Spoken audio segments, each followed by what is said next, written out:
Hello. Hello, everyone. As you can see, I'm back. Just came right out of retirement. Oh God, I already went on to retire. Um, I'm so tired. God, I dread having to I want to know what happens, but I guess it's the exhaustion of having to argue with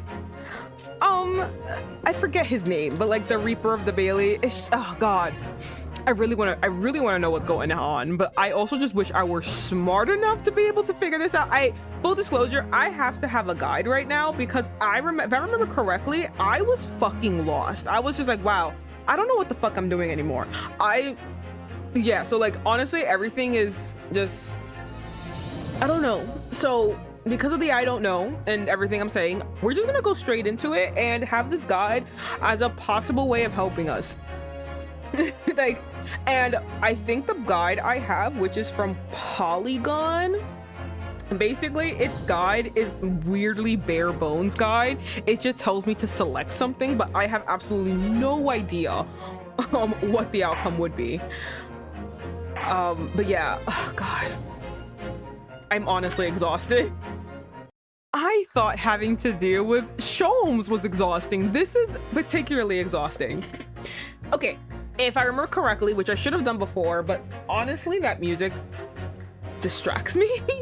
So, if I remember before, we are basically at a stalemate once again, trying to get these people to be on our side. Like, this is our second,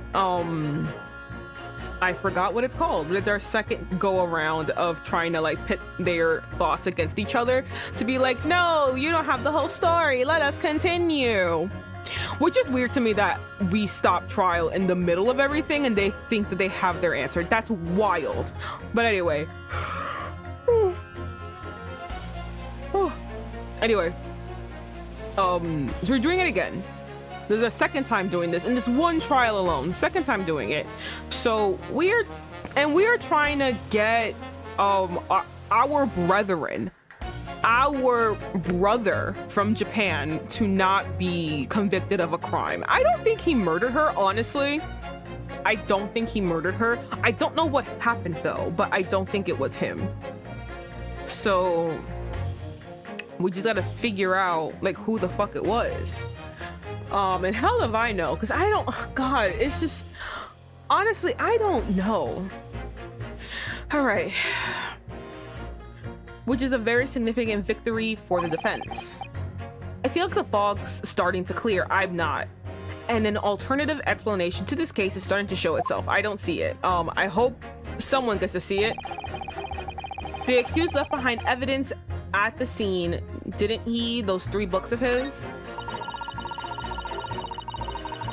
If there was some novel alternative explanation about how the victim was stabbed, I might consider. The window could have been open when the woman was throwing books. I mean, it's definitely a possibility. Now you mention it, yes, the window was open at the time. I'd clean forgotten, but it's sure. Look, I just want to get this over with. If I don't bring home some pay tonight, I'll be in a tiny bit of a trouble. Winter house fires are dire. You have to open windows to clear the smoke. That's when the chill gets you, see? I truly don't know. So the window was open when the Gyarados were arguing that day. Yes, Mrs. Gyarados has finally admitted to it. Which is a very, oh, this is what it was. Okay. All right, we gotta pit people against each other.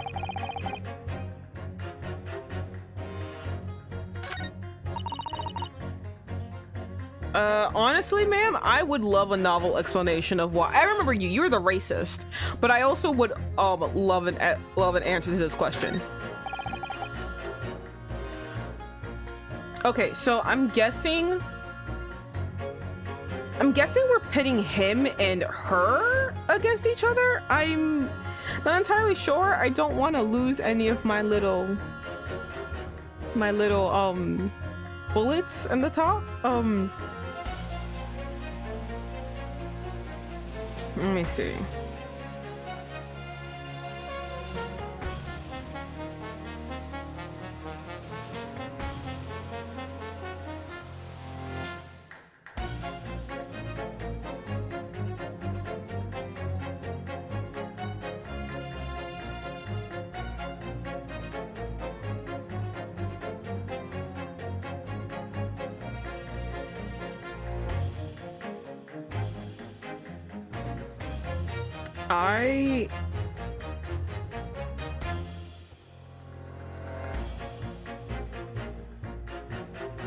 I have absolutely no fucking idea.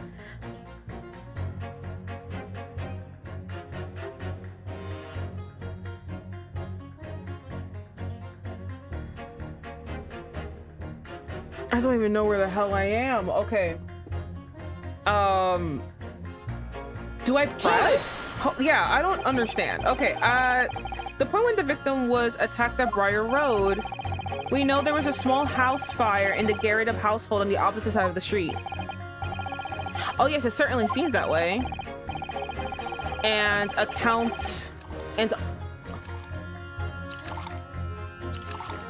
Excuse me. What's happening here? I don't know what he said. What the fuck are you doing? Juror number 4. Oh, dearie me, what is it? Did that last statement trouble you in some way? What was the last statement, actually? Hold on. Oh, wait, wrong button. Back. What was the statement? I actually missed it. And on account of the smoke, I imagine they would have had the windows wide open in spite of the cold. You're so right. Did that last statement trouble you in some way, perhaps? The only thing troubling me is the little Japanese lodger with the funny mustache. God. After all, when a lodger moves in, it's... Oh my god, sorry. It's rather like having a new member of the family arrive. It might be an idea to use the new member of the family's name then instead of that little Japanese lodger. Exactly! Racism, I was gonna say it before, but I didn't say it. The point is, it's very difficult to know what type of, what would make a good welcome gift for the man. A book or something nice to eat? Putting aside concerns about presents for the moment, could you maybe focus on the present concerns at hand?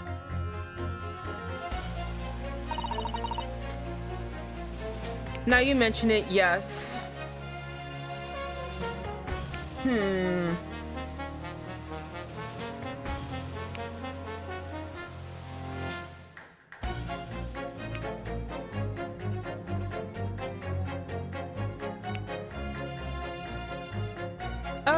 I'm just gonna press because I have absolutely no idea anymore about anything.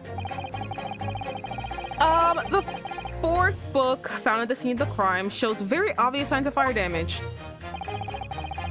And the title of the book is The Lion's Pride. The same title, in fact, as the book that Mr. Garrett told us he had been reading. Well, I rather couldn't say. I can't believe this is her trigger.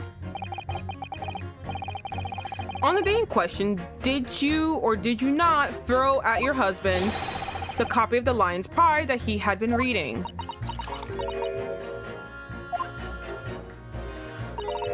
I did. We're gonna overlook the husband part? It was the first thing I could lay my hands on, so I hurled it straight at him.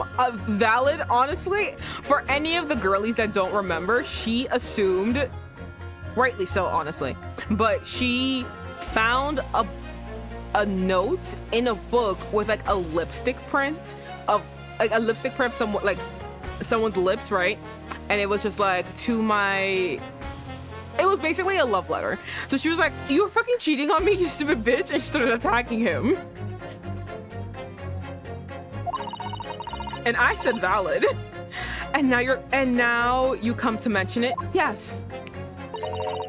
He was rather enjoying reading it. You're right. Why did you not reveal this information to the court from the outset? Woman, do you just smack anyone? Because I couldn't, you instant little man. I didn't remember. times like that, you pick up and throw whatever you can lay your hands on, so as well you know. I don't think he knows that, but I understand you, queen. Hello, Izzy. I barely noticed I was throwing a book. Oh! Get past the hallway of space, right? What does that mean? What's happening? What was that? Wait, hold on. What was she referring to? Because I just pressed the button. I did not read shit. I barely noticed I was throwing a book, much less the title of it. Okay, so what the fuck's happening here?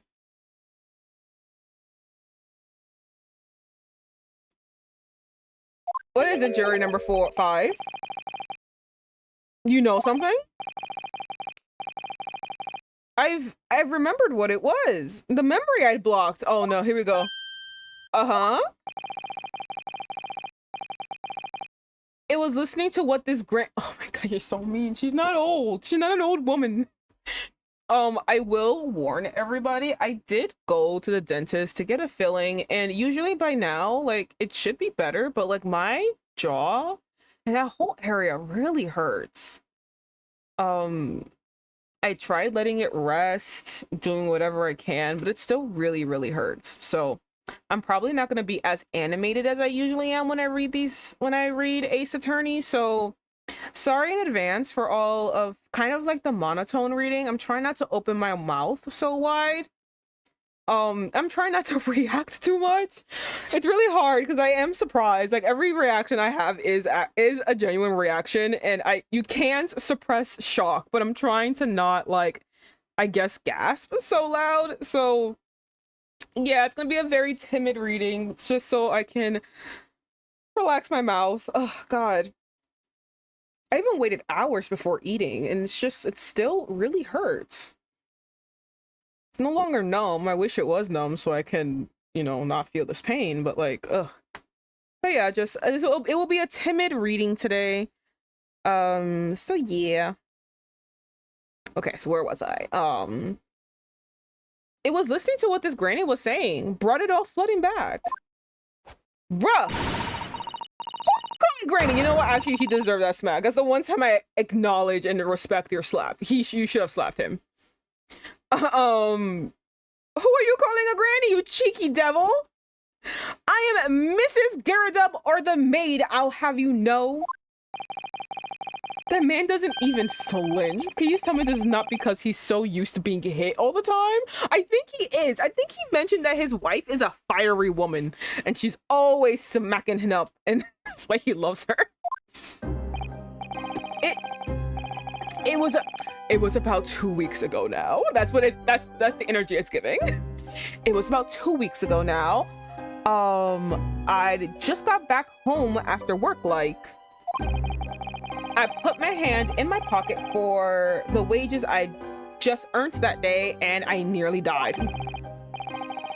Why? There was a hole. Every last penny. Oh my god, no. I would kill myself.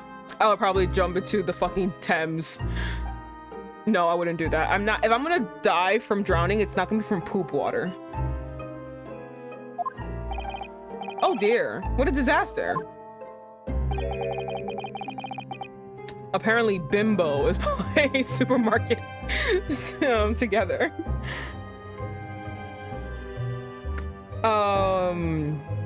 You haven't heard the half of it, boy. Oh? The wife was cutting up some oh no, did she fling the knife at you? The wife was cutting up chicken at the time. I could hardly get a word out, but I told her straight.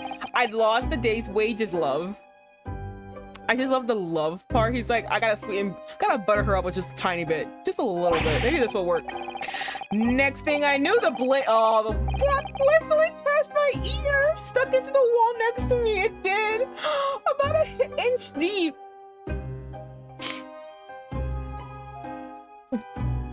The thing that kills me is that he's just like, yep, that's my woman. That's the woman I love right there. Right there, that's my girl.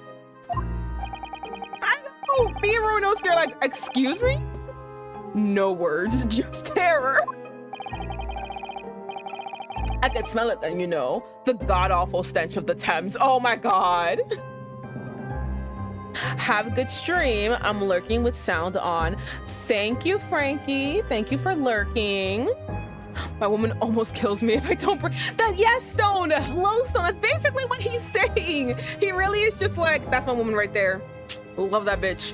Nearly fucking killed me, but God, I love her. He probably was just like, you know, she got, you know how good of an arm she got? She missed me by an inch. That's how good of her, that's how good her arm is. It's like, sir, you got a knife thrown at you. I could smell it then, you know, the god-awful stench of the Thames.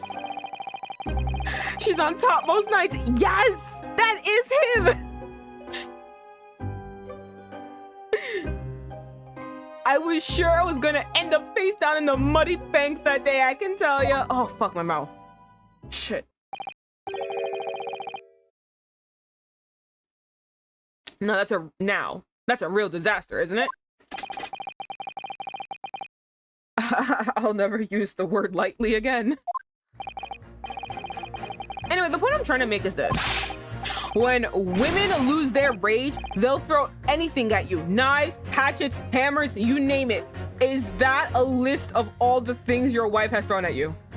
I think you need to start giving her news when she's not around pointy objects or, you know, blunt objects specifically. Mr. Naruhodo, you mustn't think that all women are so short tech.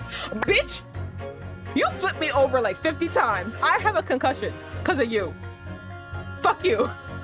You do fling things when you're you are short-tempered and you are you're not unrefined, but you are short-tempered and you do unruly things and you do throw things.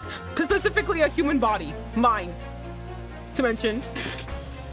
You mustn't think that all women are so short-tempered and unrefined. Bitch!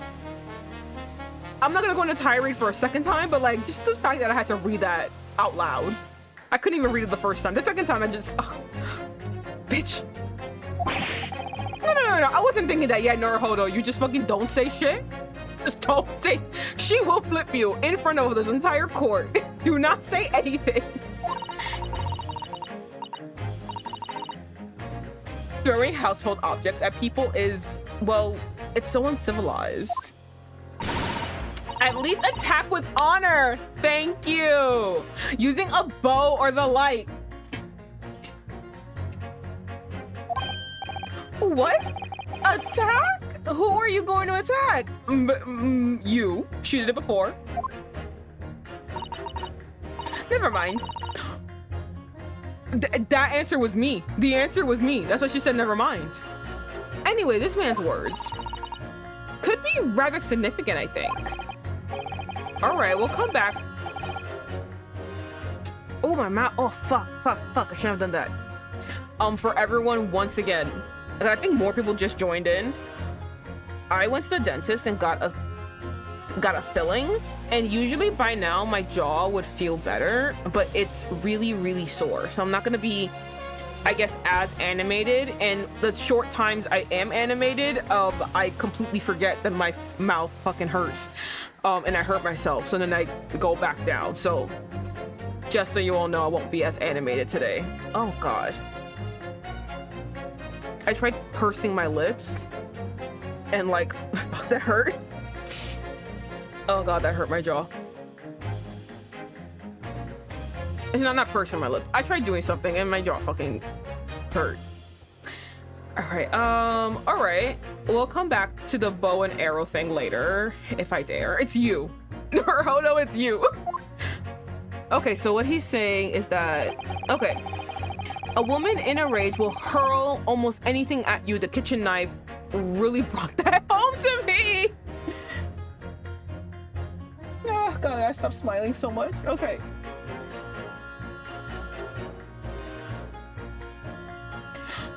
Okay,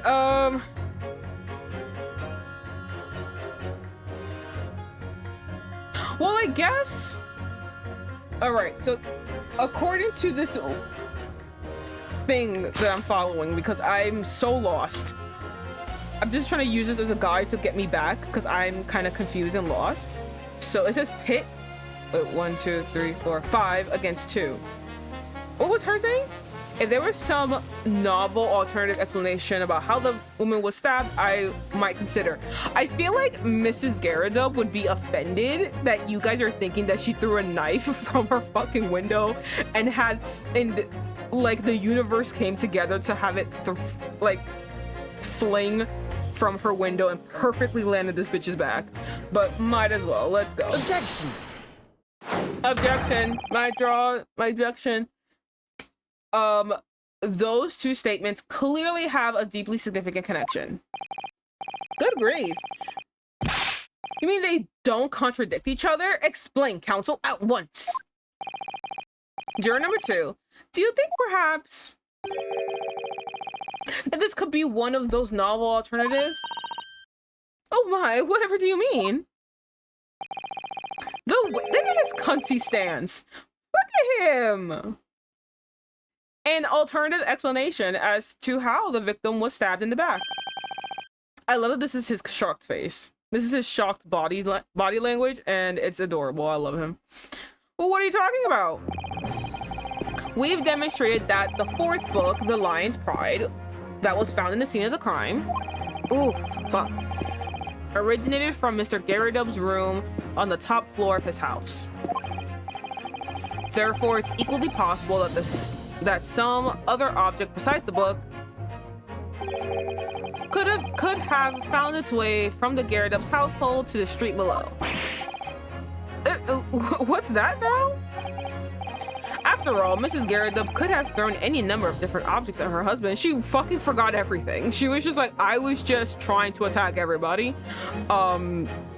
Namely my husband. And I was just fucking, you know, destroying my entire living room just to get him back. And I did. And I won. And I don't know what the fuck I don't know what the damage.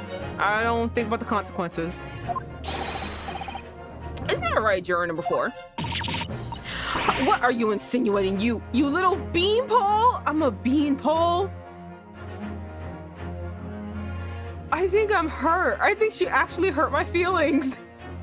She called me a beanpole. Ma'am, I'm insulted. I'm a little meaty, I think. And listen, am I at least a pretty beanpole? Like, fucking Christ, don't be rude. I'm beginning to think that ever since the true origins of this book came to light. Ooh, stone. Redeemed a hydrate. So everyone, I'm putting chapstick on. Everyone, get your little drinky drinks. Anything to help you pass the time. I cannot, my jaw's in pain. I can only abide by water, which I usually do anyway. So everyone get your drinky drinks. Let's all toast to hopefully my my victory. I really need to win. I need a win. I need my person to not die at the end. Salud. I'm gonna need more water soon. All right. Oh, my jaw. Perhaps just had a feeling this might be what happened. Stop fucking being annoying. God, I hate this man so much. Now you listen here, you...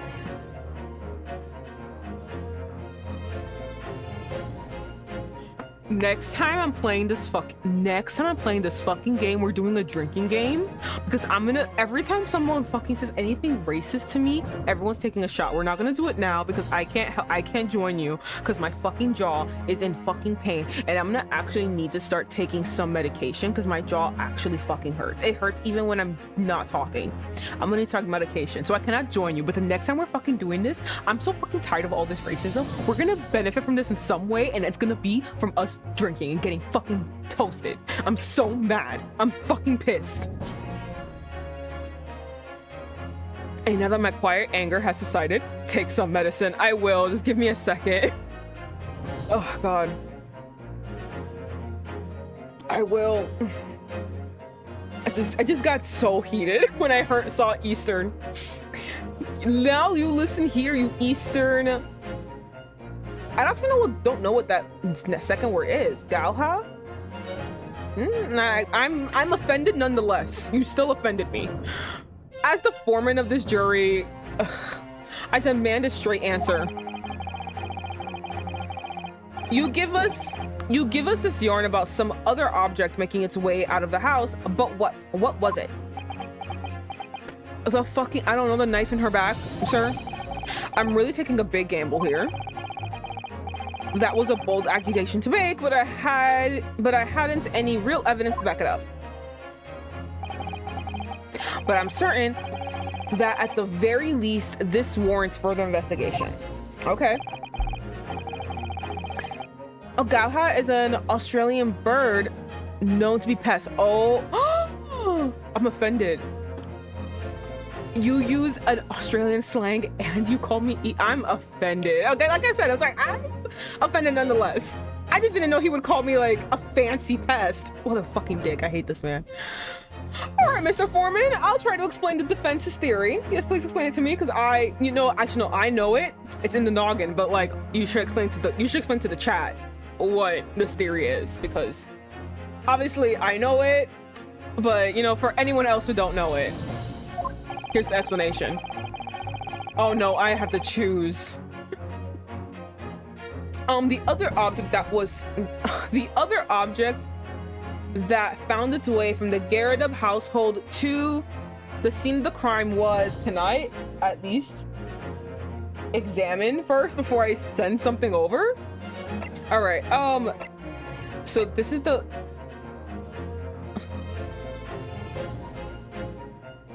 so he's like other than the book, right? That's what he's saying. It was found lodged in the victim's back. Can I examine this before I send it over? Just like, can I, yeah, open it, please?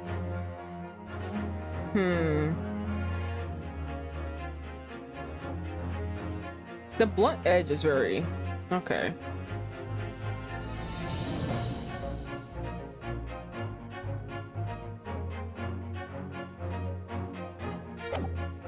I think that's the only other thing, right? Because other than this, right? Is that what he's saying?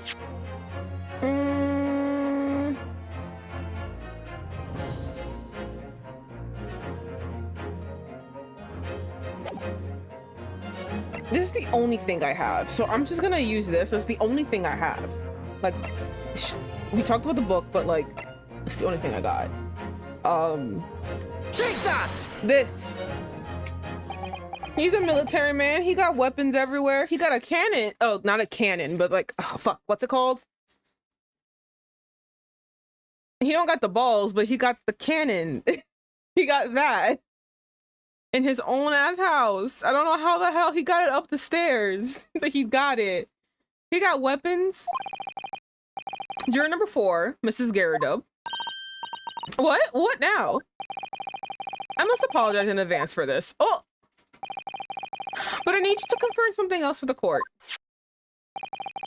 This knife. Have you ever seen this knife before?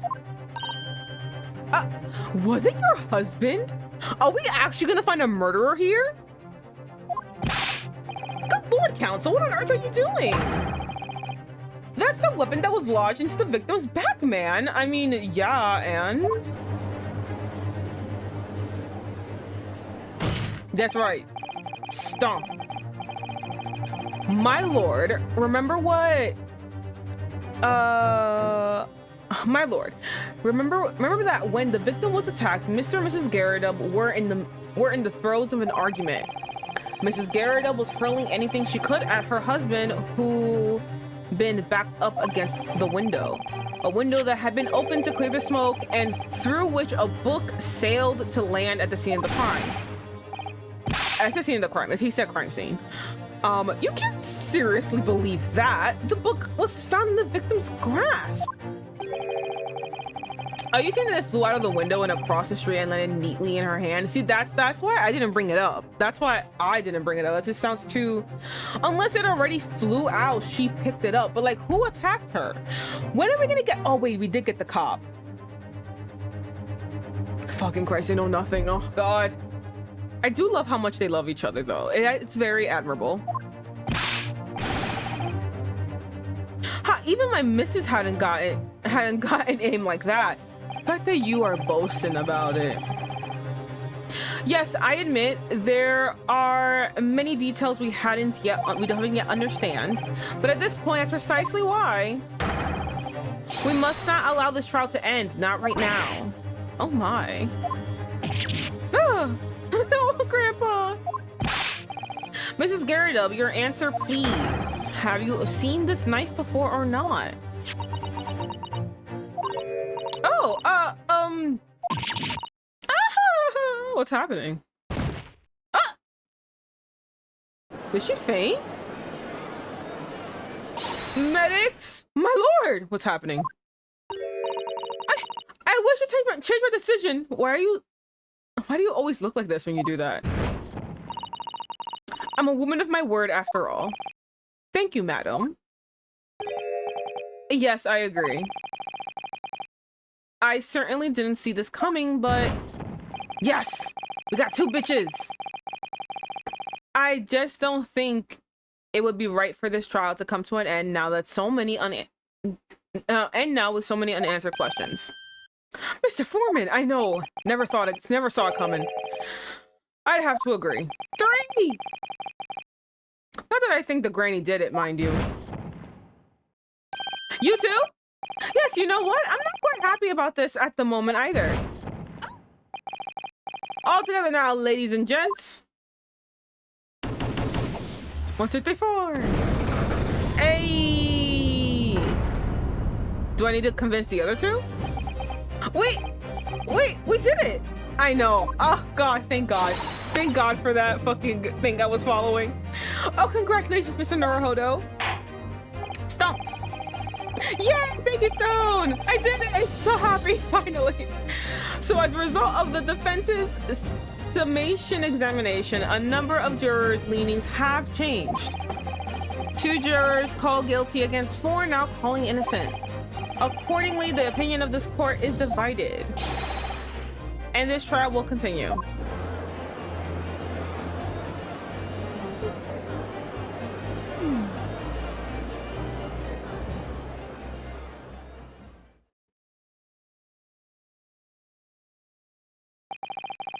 Now then, Lord Von Sykes, how does the prosecution wish to proceed? Obnoxiously. Very arrogantly. He's gonna like have something to undermine me in some way. He's also gonna be very rude to me and mildly racist. That's his next statement. But before we get to those next statements, let me actually get more water and some pills, some painkillers. I'll be right back.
Okay. All right, I'm back. Just took painkillers. Got water. All right. So, all right, let's see if any of the things I said will actually happen when I click. Thank you. Oh, here we go again. I forgot to add dramaticism. Dramatics, I mean. This trial is rapidly decreasing into no descend. This trial is rapidly descending into a farce. All right. What do you think he's gonna do? I think he's gonna break it with his hands. Or do you think he's gonna break it or he's gonna throw it? Which one do you think he's gonna do? Like a corked wine, the first few sips are bitter enough. I mean, I don't want my wine to be bitter. That's just me personally. I like sweet things, which is why I keep getting cavities. But thank God I'm always going to the dentist and they're so small, but they're always being treated. I brush so well, but I eat so many sweets. Okay, I'm gonna say he's gonna break it with his hand. He's been doing that a lot. So I feel like if he wants to change a pace, he's gonna throw it. He's gonna throw it at the lamp behind him. All right, so just gonna put it in there. That's my. I'm betting it on black. It's gonna throw it at the lamp. Holy shit! I was right. But what follows is so repugnant.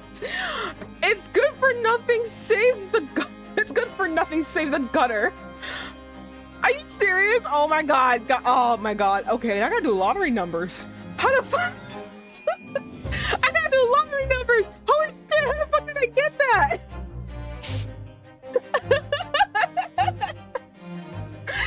Oh my god. Oh my god. I gotta go to the casino. I gotta bet it on black now. Oh, this is so great. Oh my god, I'm writing this down. Oh no, this is amazing. Quick to the gas station, I'm gonna. Holy shit. Also, how dare you? Wine is delicious all the way around. What the fuck is your problem? First of all, you're like, oh, it's bitter enough. Like, you like it bitter. That's weird to me. It's bitter enough. And then you're like, oh, but then after a while, it's disgusting. That's weird. Why are you drinking wine if you don't like it? If I may, Lord Von Zox, exactly. Can you please, Foreman? The defense has just put forward a credible alternative explanation for what happened. Thank you. Credible? Is that your considered considered opinion, Mr. Foreman? The defense's argument is a joke to which I barely know how to respond. But let me start by insisting that you must all familiarize yourself better with the relative positions of those places being discussed. Oh, what do you mean by that? What's his angle this time? Okay, here we go. It should already be more than apparent that between the crime scene and the Garridub household runs a rather wide street, Briar Road. Which means that the distance from the Garridub's house to the scene is some, yes, 15 yards. Let me see, 15 yards is around 14 meters. 14 meters? I'm just gonna look on my phone for a second, get like a little shush. No one judge me. Give me a second. Okay, hold on.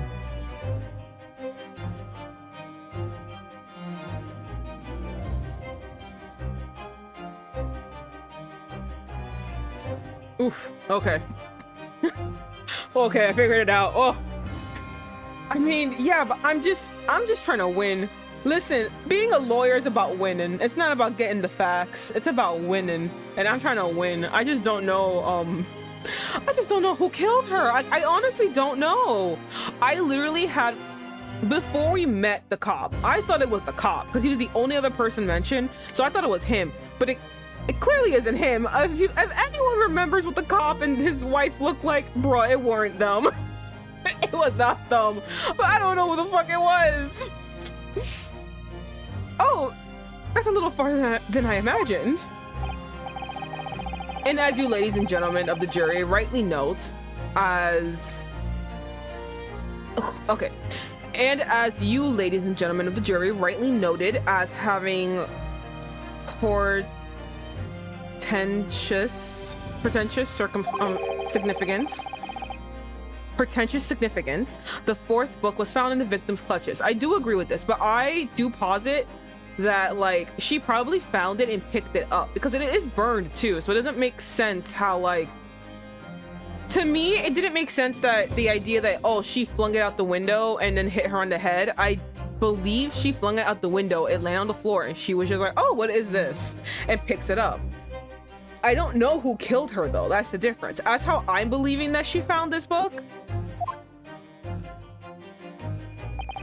In other words, the smoldering book wantonly. The smoldering... Oh, fuck! My stupid mouse clicked onto something. In other words, the smoldering book wantonly, hurled by the lady in the house, traveled some 15 yards to land in the opposite side of the road, neatly between the collapsed victim's fingers and thumb.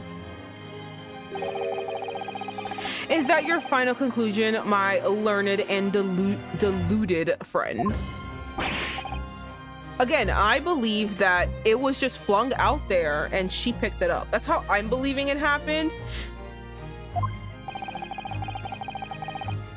And did the jackknife follow a near identical trajectory to plunge into the middle of the victim's back? This fantasy is somewhat stretching the notion of having a bad day for the victim, I think.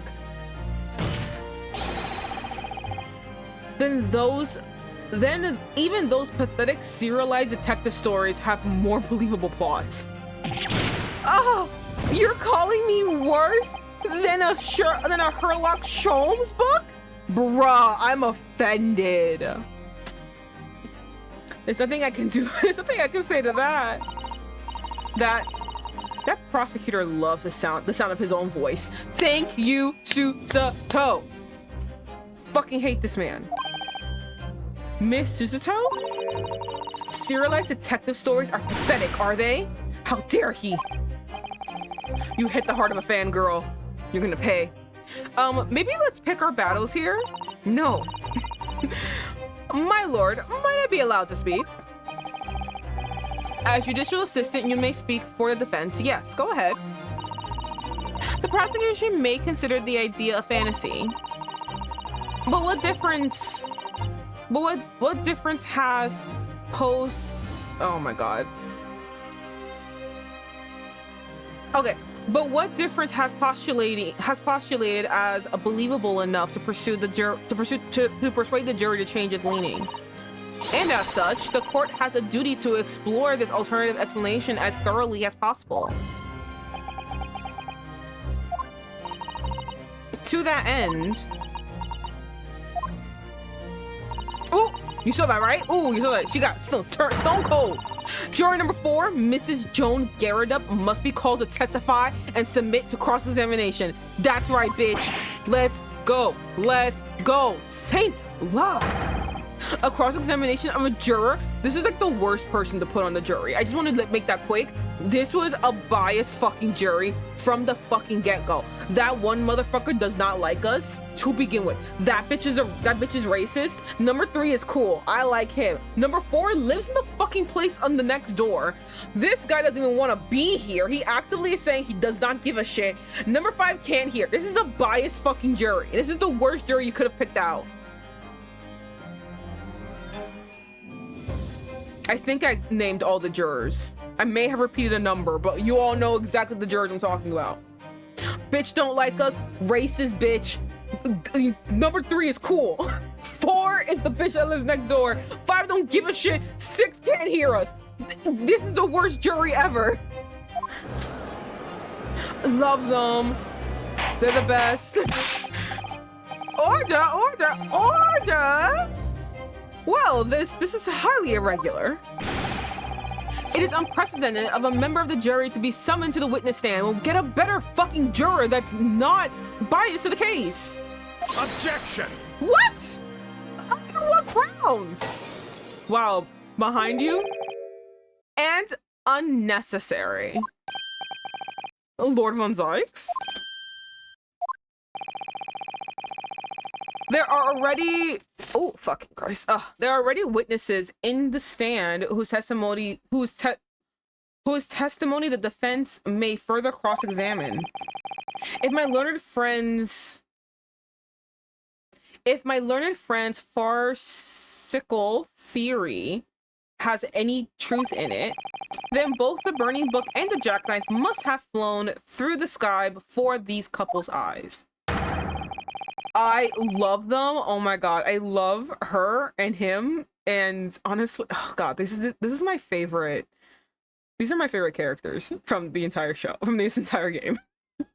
These two, adorable. I love how much she loves him. I love how much he loves her.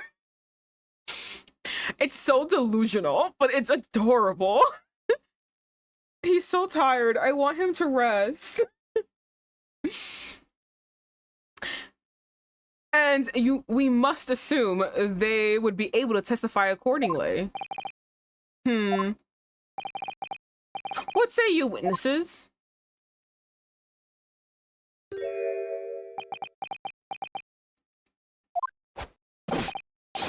Yes, sir. Constable Rolly Beats. No, Beatty, right? Constable Rolly Beatty reporting for duty, sir. He woke up. I want him to sleep. Well, good morning, officer. Sorry for dozing off until now, sir. I hadn't slept for a month on account of the villain who's appeared on my beat, sir. What villain? Wait, what villain? Oh, they're so heroic, these London bobbies. I think they're so sad. Ugh, God, I love these two. Your client. Oh, fuck. For a month? Has he been in prison for a month? I thought it was like a week. Oh, fuck. I'm losing my mind right now. Oh, no. Okay. Patricia, my darling. I've been neglecting you, but no more. Oh, God, I love them. They're so fucking cute. I want this in my life. I'm taking a screenshot because, oh, they're so fucking cute. God, I love these two.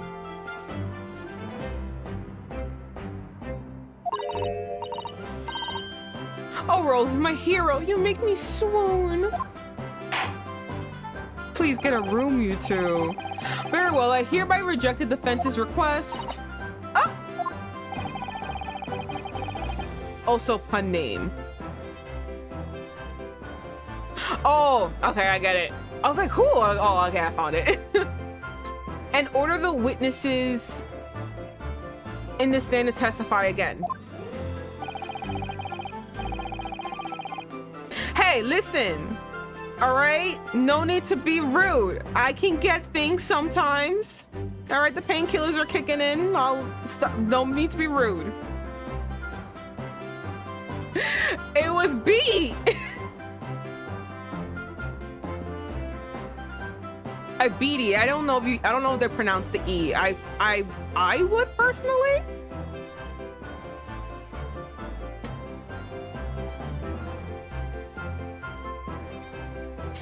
Okay, state forthwith before the court any details pertaining to the defense's alternative explanation of the events, but combine her and his name. What's her name? Fuck. Okay, I know them so much and I forgot their names. Their actual names. Okay. State forthwith Patricia Rowley.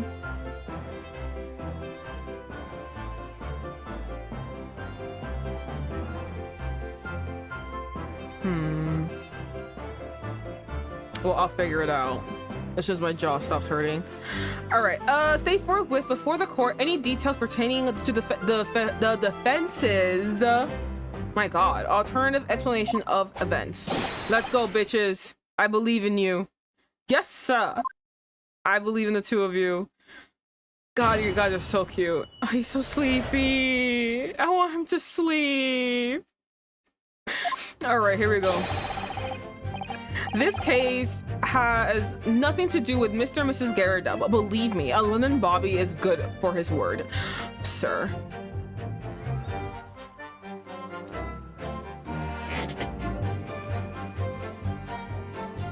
It's only it only involves their first three letters.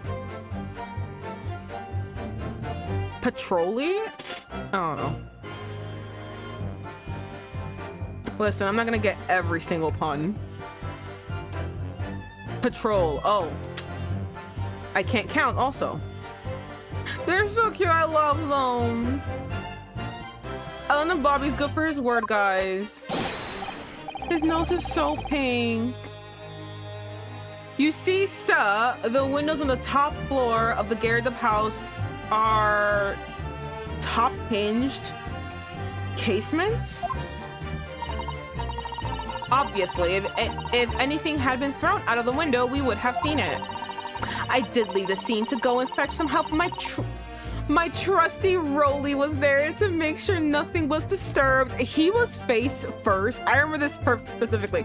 He was face first in a fucking pile of snow. This man did not witness shit. Was not protecting shit. God, I love him. I love him. I love him so much. May all of you have a relationship like this, as delusional as these two, because it looks like so much fun how much they love each other. I didn't take my eye off the crime scene for one moment, sir. Nothing strange to report on that front, sir. You were sleeping. You took off both eyes, as we all know. Well, this is quite startling. Top hinged casement windows. They don't live on the top floor. They live on the second floor. That detail was on the police report, Constable. Oh, he's doing the little finger thing. Oh, yes. Sorry about that. I must have been a little drowsy. You cannot excuse your sins with drowsiness every time, Constable. I mean, if you don't give him a moment of fucking sleep, then yes, he can. He needs rest. The fact that I'm even defending a fucking cop right now is ridiculous, and that's why I hate you guys more than ever. No, sir. Sorry, but what exactly are top hinge casement windows? Yeah, like, people explain to him, like, ridiculous that he doesn't know, right? And you cannot excuse your ignorance with such trite remarks, my learned friend. Of course, sorry. I found it, Mr. Naruhodo. Cast your mind back to the windows in Mr. and Mrs. Garret's room. All right, I'll try. Convenient flashback, thank you. So the windows open in order to allow air to circulate inside the house. Oh, that's how. But as it's a top hinged casement window, it swings open along the top edge, you see.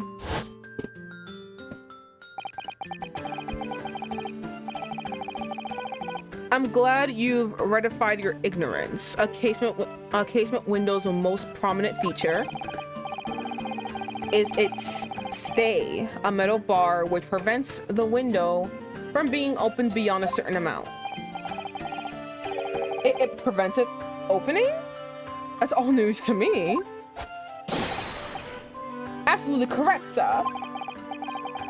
In other words, if a book or knife were to have been thrown across the open window, it would have clattered against the pane and fallen straight down into the pavement below. No. Okay, are we not gonna, like, what if she was in the house? You see the problem then? Good, your education in Windows is complete. Oh my god, I hate this man.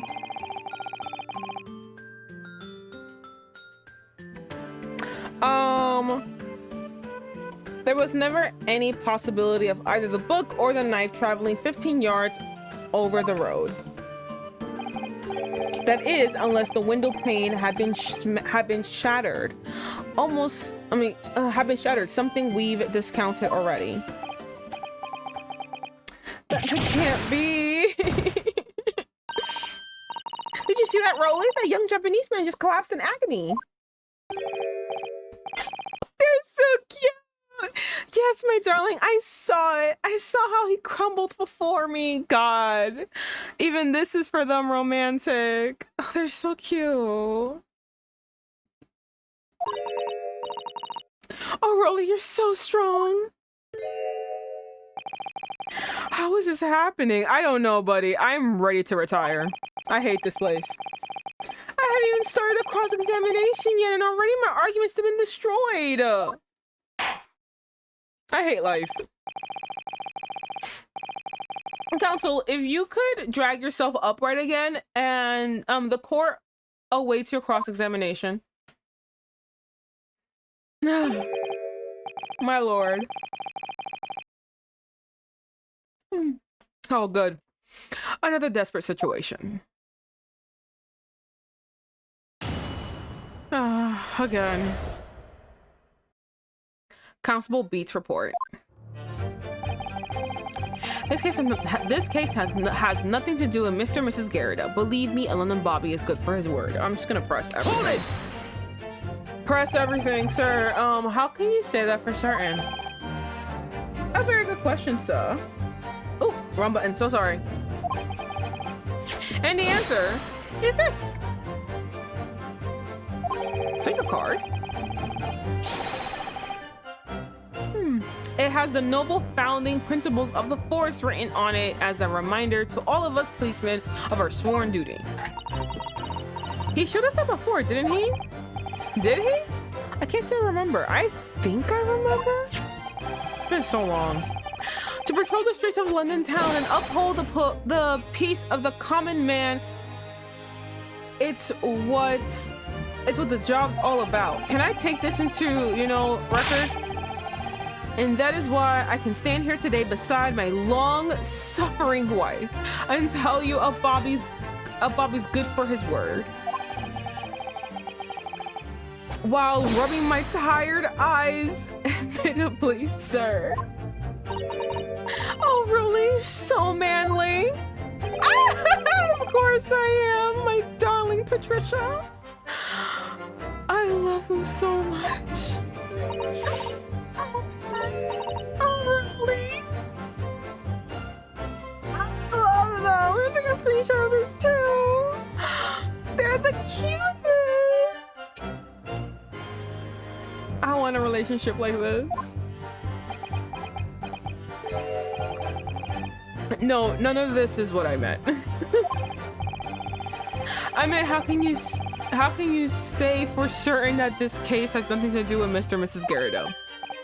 Oh, I see, sir. You should have said that earlier, sir. I feel like I did. Yes, well, so could you answer the question? That was a waste of time then.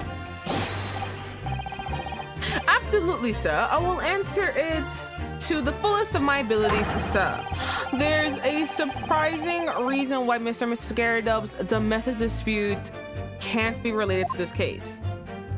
But before I get into that, sir, just one thing. Yes?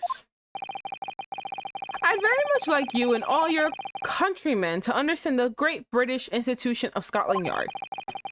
So I hope you'll take back some tales of us London Bobbies and how we uphold our guiding principles. I wasn't planning on going back just yet. I'd only just arrived here. So to that end, sir, I'd be happy to lend you my warrant card for your perusal. But I must warn you, you won't be able to get through it without shedding a few tears. Thank you. I'll try. Okay, cool. I'm gonna look into that. Can I go to the court record? Oh, fuck. I have to do this.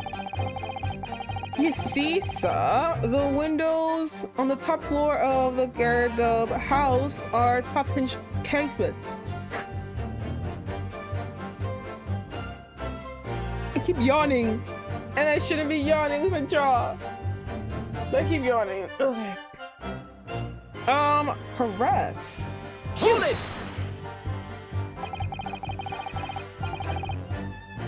By which you mean they don't open fully, is that correct? Yes, sir. They're just there to allow a bit of air through the house, you see? So they're restricted as to how much they open. And therefore, anything thrown out the window from inside the room would simply strike the pane and fall to the street directly below. For clarity, allow me to mark the map. Here is the location where objects would have fallen.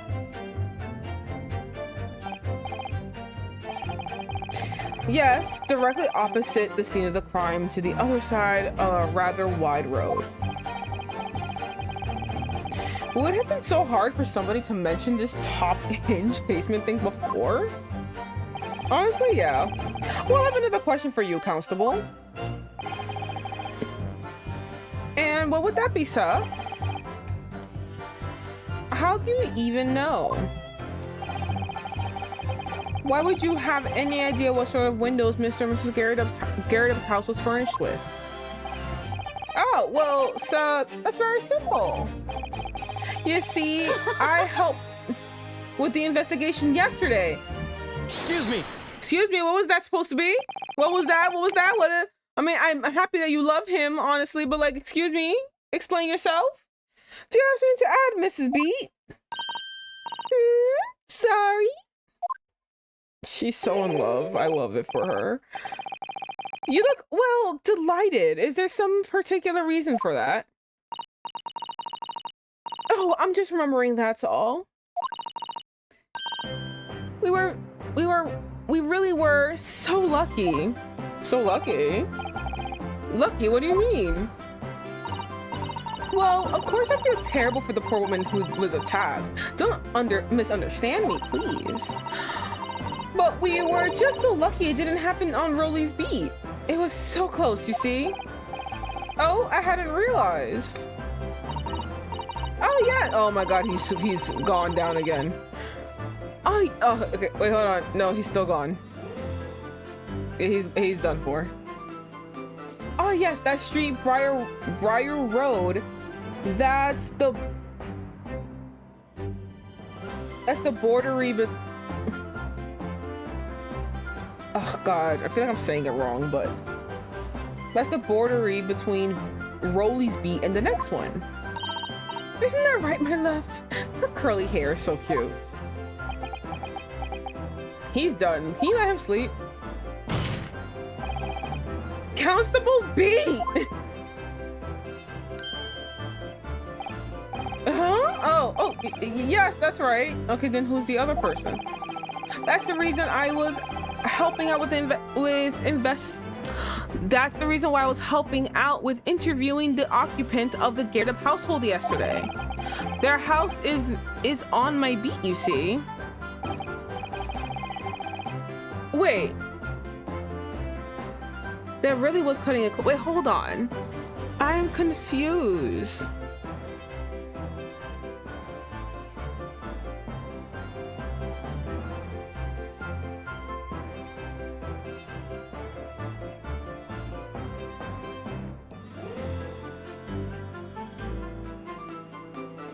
Okay.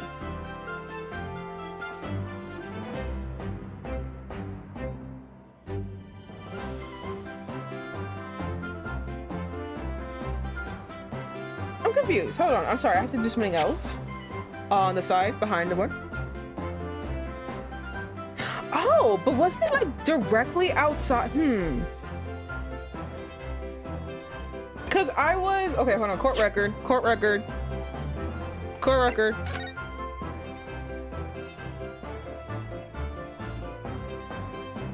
Because this is where they are, right? And this is where the attack happened. It's like in the same spot. So like he's like,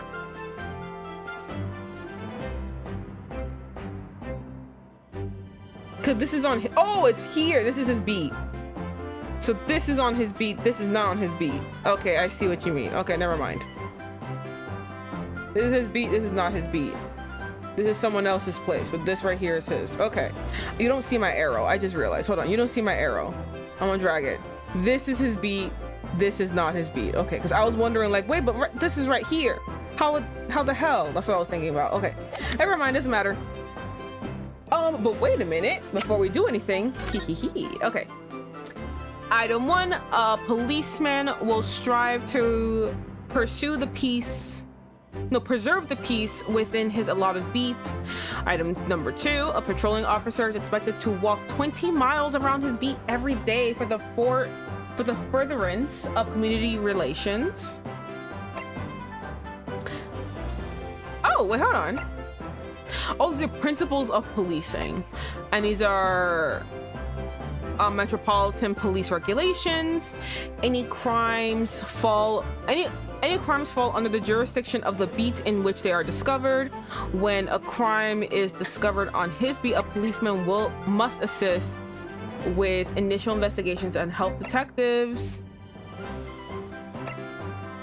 Oh, that's it? Okay. Ooh, I was expecting more. Okay, it's really cutting close then. Constable, I wonder if you could clarify something. If the Garrett household is on your beat, does that mean that the pavement next to it is as well? Outside Mr. Garrett's house? Yes, madam. The pavement on the side of the road is part of my beat. I see. I was unaware of that.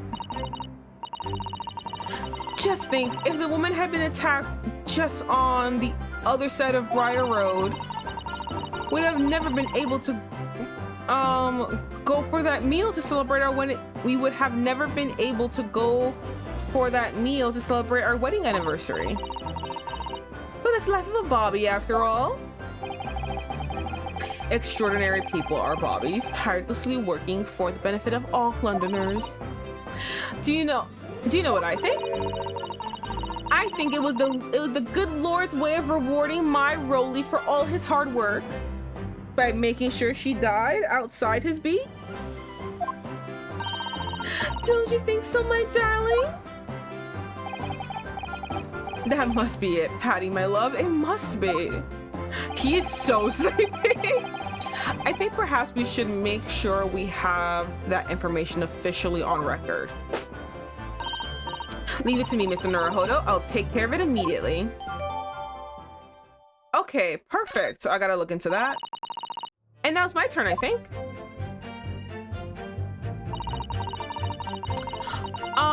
Obviously, if anything had been thrown out the window, we would have seen it. Okay, fuck, I can't do anything. Hold it! But according to my notes here, the sun had gone down already and it was dark. Although Rolly and I were strolling along, gazing at the night sky and looking for our lucky star. They are so disgustingly cute. Sorry? Wait, hold on. I thought you were going to go for a meal. The star will guide us to eternal happiness. Can't it guide you to the answer? Can't it guide you to answer the question? If a flaming book had cut across the sky in front of us, it would have lit up like a shooting star. And if I had seen a shooting star, I would have made a wish upon it. Let Rolly be an inspector, I would have said, 3 times at least. Of course, what with the smog and everything, we couldn't see any stars. In short, are you trying to say that neither the book nor a knife crossed the sky before you? Yes, sir, that's correct, sir. As sure as the night sky in London is starless, sir. Well, it certainly seems like you're telling the truth. And then we saw a poor woman fall on the ground, so we ran over to help her. I did leave the scene to go and fetch help, but my trusty Rolly was there to make sure nothing was disturbed. Harass, please.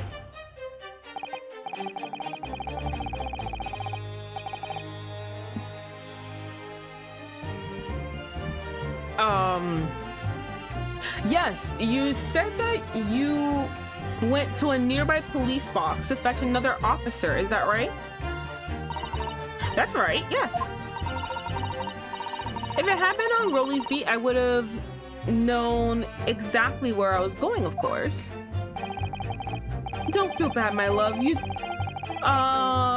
Don't feel bad, my love. You can't be expected to know the location of every police box on every beat. So Rolly told me the way, only I sort of got a little lost on the way. Patricia, my darling, that's why I love you. Your terrible sense of direction is bewitching to me. No!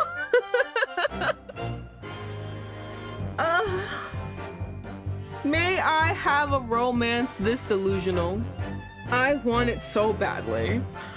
They're so in love, and I love it for them. Oh, Pat. Oh, really?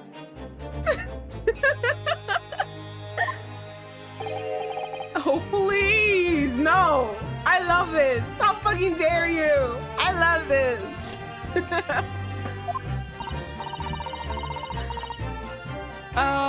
So I suppose I was gone for about 15 minutes. But like I said, my Rolly was at the scene the whole time, making sure nothing was disturbed. His face was planted in snow. He was asleep. I was off duty at the time, of course, but a true Bobby is never really off duty, sir. I didn't take my eye off the crime scene for one moment, sir. Nothing strange to report on that front, sir. Hold it! Nothing to report? Yeah, are we gonna not talk about the fact that he literally admitted that he was asleep? No, she admitted that when she came back, he was face down asleep. We're never gonna talk about that again? That's correct, sir. I had my eyes wide open the entire time, never looked away for a second. No one else approached the scene and nothing was removed from it. I can swear to that on the yard's honor, sir. Really? That seems a little strange. I beg your pardon, sir. Strange, sir. Seems altogether regular to me. This burnt copy of the Lion's Pride was originally in the Garridub household. So the question remains, how did it find its way into the hand of the victim? Could you shed any light to that, seeing that you were on the scene of the crime the entire time? Like, was it in her hand to begin with? Listen, she could still be the mistress.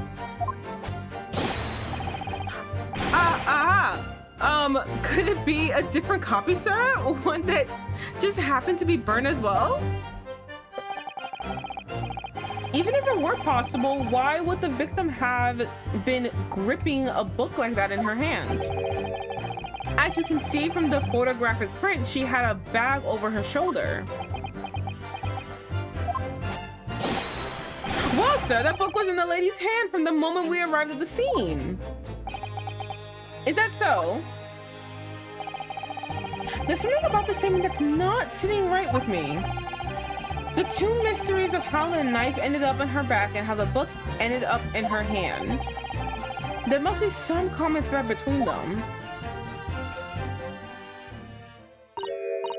Can I ask you something? Please, Mr. Lawyer, sir? Oh, yes, of course. What is it? You're doubting us, aren't you? I can tell. I'm just trying to understand what's going on. I'm not doubting you. I honestly think that you guys had nothing to do with it, but I 100% believe within those 15 minutes that your rested eyes were gone, something happened, but your husband, who is falling asleep right now, didn't see it because he's falling asleep.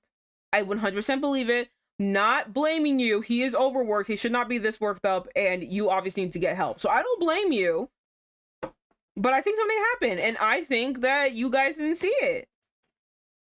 I love you guys. I think you guys are fun. You guys are great. I think a whole reality show needs to be based upon you two. This is great. I would love to see, I'd love to learn how you guys met, your love story, honestly, everything. You guys are the best. So cute. What? I wasn't really. I mean, what is she doing? Please, just because I'm a woman, it doesn't make my testimony any less valuable. Oh, she wants to be an officer.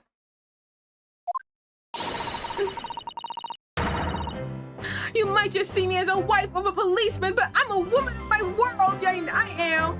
You go, bitch. You stand up for yourself. I really don't remember ever suggesting that I doubted you. No excuses. I don't want to hear it. Please, he's sleeping. Please. He's so hurt. My voice will be heard. Your voice is heard, madam. I'm taking everything. She's ready to use her man to fight. I know she already is. She's like, I don't got muscles, but he do. He's using my shield and my weapon. Please, he's so tired. Let him sleep. You're gonna give him a concussion. My lord, you'll let me speak, won't you? You're speaking. You can't speak. Yes, Mrs. B. Can you please be more alarmed? She's using her husband. She's abusing him in front of us. Yes, Mrs. B. I will allow you to supplement your testimony if you so desire.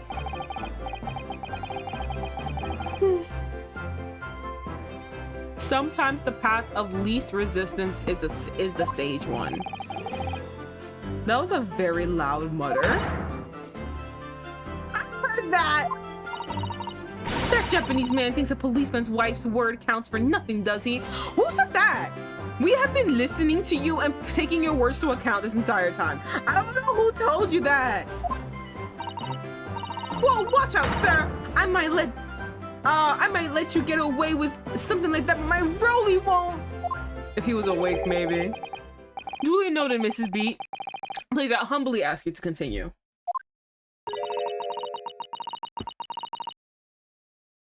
How could she possibly be about... What could she possibly be about to say, I wonder? Honestly, yeah, okay. I know what I saw. My eyes never let me down. My sense of direction is a little off sometimes, though. Fuck! I didn't pursue that. Shoot! Fuck. Okay. I didn't take my eyes off the scene of the crime. Okay. Oh, fuck! I missed it. Okay. I'm gonna skip all this because I need to get to the other thing that I missed. Fuck. Amazing strange. Blah blah blah. Please get away. Of a different copy. On her shoulder bag. Well, sir, okay. Is that so? Oh, there must be a combined threat between them. Okay. I know, I missed it. I'm so sorry. Listen, I'm gonna go back. I'm sorry, Mr. Noriholdo. I have no right to speak out. What happened? What do you mean? I requested them a cross-examination of Mrs. Garridub without consulting you. Honestly, it was a fair request. I agree that we should have done it, even if the judge did deny me. Oh, I see. Well, I agree with you. She needs to be cross-examined. I agree with you. Don't you worry. We do need testimony from Mrs. Garridub if we're ever going to get to the truth of this matter. Do you really think so? Well, think about it. No matter how far it is across the road or how the window opens. Oh, fuck. Sorry. Mrs. Garridub's book found its way to the scene of the crime somehow, didn't it? You're right. And then there was Mrs. Garridub's reaction to me showing her the knife. The woman's hiding something. I'm sure of it. You're right again. We need to use this cross-examination to uncover more clues. We'll get to the bottom of this one way or another, I swear.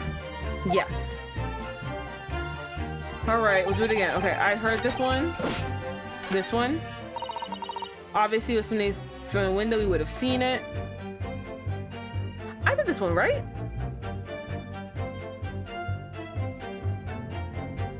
Okay, I don't think fuck, whatever. Oh! It went back. Okay, hold on. I feel like I did this one, but let's do it again. Okay, yeah, we read this one. Just looking for a star. Overlap like a shooting star.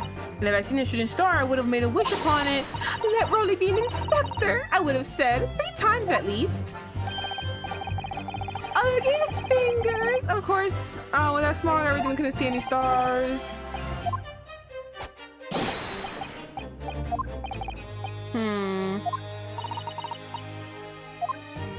Okay. I did leave the scene to go fetch. Nothing was disturbed. Hold it! Yes, you said you went to a nearby police box to fetch an officer. Is that right? That's right. Yes, it had been. Okay.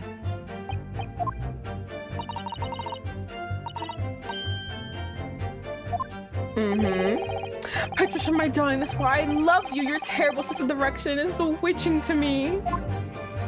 Oh, Pat. Oh, really? Oh, please. No. Got about 15 minutes. Sarah. Okay. Okay.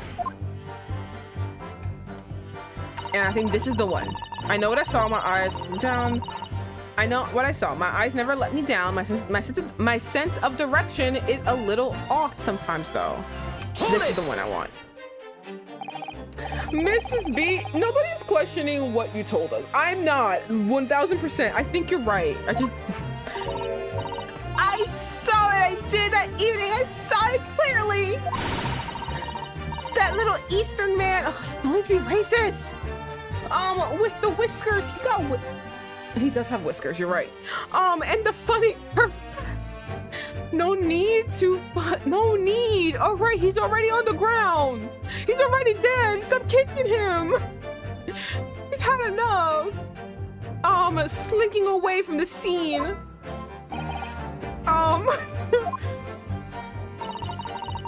And I know what I didn't see as well. Stop, please. I didn't see any flaming books or knives flying through the sky. All very clear. You also mentioned something about having a poor sense of direction. Oh yes, well, it's a little embarrassing, really. I'm always ending up at the wrong place. When I've made arrangements to meet Rolly, he gets ever so cross. Does he? Excuse me, sir. Do you? Constable B, is there a problem? He's like my wife and her sense of direction. Oh, no, sir. No problem, sir. Did your wife's remark just now bring something to mind, perhaps? Well, in a way, sir. Yes, sir.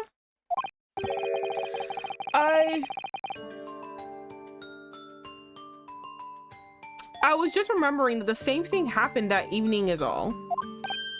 What same thing? You mean Mrs. Beat lost her way on the night of the incident? Well, you see, I sent her off to find a police box in the next beat over from mine, but she had gone a far bit longer than I was expecting. I thought she'd be back inside 10 minutes, but my darling was gone for a good 15. Oh, Rolly, you're such a tease. That's the reason the reason I was so long was because of the bouquet, silly. The bouquet? The bouquet? Sorry, what bouquet you're talking about? Oh, it was the present. It was a present for our wedding anniversary. Rolly's so romantic. Oh, he's fucking dead. He saved up for it. He saved up for it with farthings and halfpennies. With farthings and halfpennies he found in the gutter while doing his rounds. No! What are they paying him? Listen, oh my goodness. What are they paying him? How the hell am I actually trying to fix the life of a cop right now? This is what this whole game has made me. And maybe it's someone I don't remember, I don't recognize. I'm actually trying to help this cop out. Like, this is awful. How is he not being paid well? He need to be compensated better. What the fuck? Stop giving this fucking bitch ass lawyer money, like all this money. He needs money. He doesn't even have appropriate attire for the winter. He's a cop. He represents the whole city, and look at his hat. His bobby hat's destroyed. He shouldn't be going into the gutter. Yes, how romantic. I'd forgotten all about it until now. Had you, my darling? Look at her little pal. She's so cute. Oh yes. But that was just between us. No talking about it to anyone else, darling. You have to promise he's done. Really? Oh. What was that all about? Constable B looked really obviously troubled during that exchange. I'm afraid I can't offer any useful insight, Mr. Naruhodo. But I'm quite sure of one thing. We have to ask Mrs. B about that bouquet. Mrs. B, that bouquet you just mentioned. I'd like you to add details about it to your testimony, please. Oh, really? Yes, I'd love to.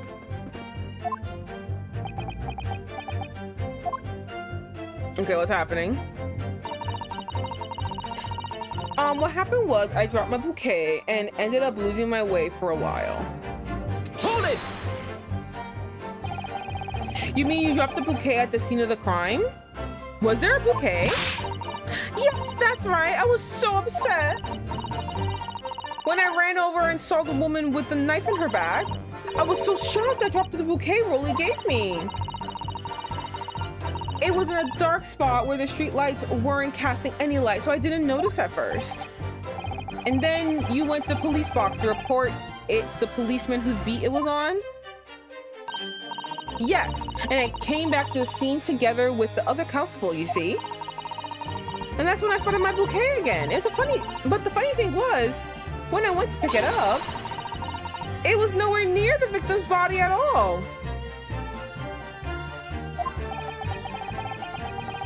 In case you need reminding, Mrs. B, the victim is not deceased.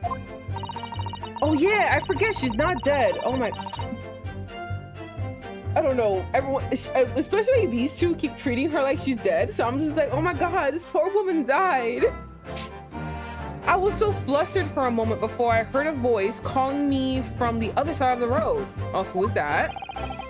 Your husband, presumably? That's right, silly me. I'd gone over to the wrong side of the street.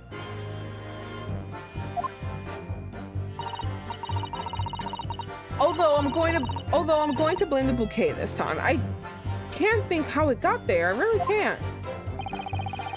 So the bouquet somehow moved from one side of Briar Road to the opposite. Curious indeed. Isn't it? But the worst of it is, I forgot to pick the bouquet up again when we left the scene. So there's a bouquet.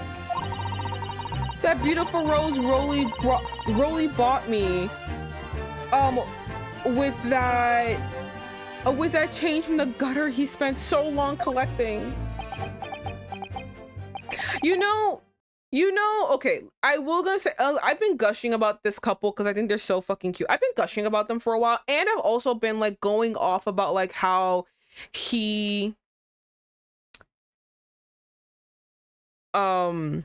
I've also been harping on the fact that he is being completely not compensated enough for his job, and like yelling about like his money and everything. I am saying all of this because this is all true. Like I love them, but he's also like not being treated fairly by he's not being paid and being compensated for his job well enough. All of that. But let's just ignore like reality and sad things for a second. It is actually really nice. Like if I were in her shoes, I would also be really, really sad that I lost my bouquet. Even if it was a single rose, like I'd be really upset that I lost it because my husband did something that I feel like we would all be kind of ashamed of, that he like He basically dumpster dived for change just to give me something for our anniversary. And that's very, very sweet.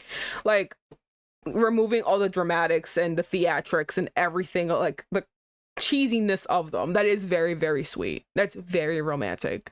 That he actually was just like, I'm going to do this for my wife. And it's very embarrassing, but I'm going to do it. It's so cute. But back to reality.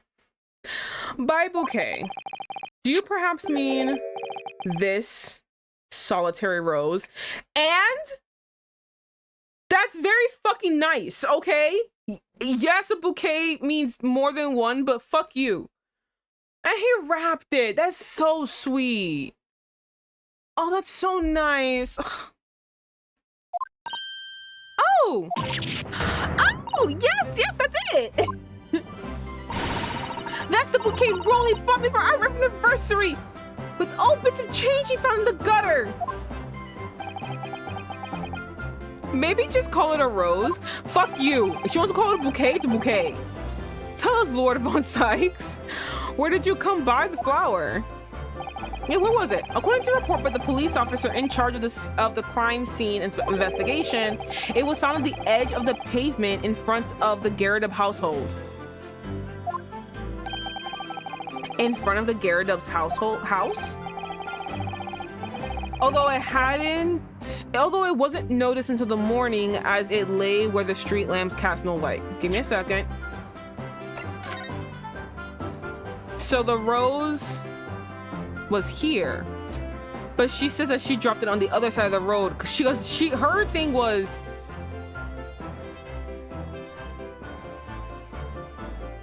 she was saying that they were walking, they saw the woman and she dropped it and she came running, right? That's her whole thing. But I thought this was his beat. I'm confused, doesn't matter. Anyway, she was saying that she dropped it and she came running and it should be here, but for some reason it was here. Huh. Okay, well. It was believed to be of no relevance to the case since it was found on the opposite side of the thoroughfare. What do you mean opposite side? It was like right there. What are you talking about? Am I the only one not understanding? It was right here. This is very close by. There's everything here. Everything in this whole block and the preceding area should be counted for, not just this one spot. Everything should be accounted for. This is ridiculous.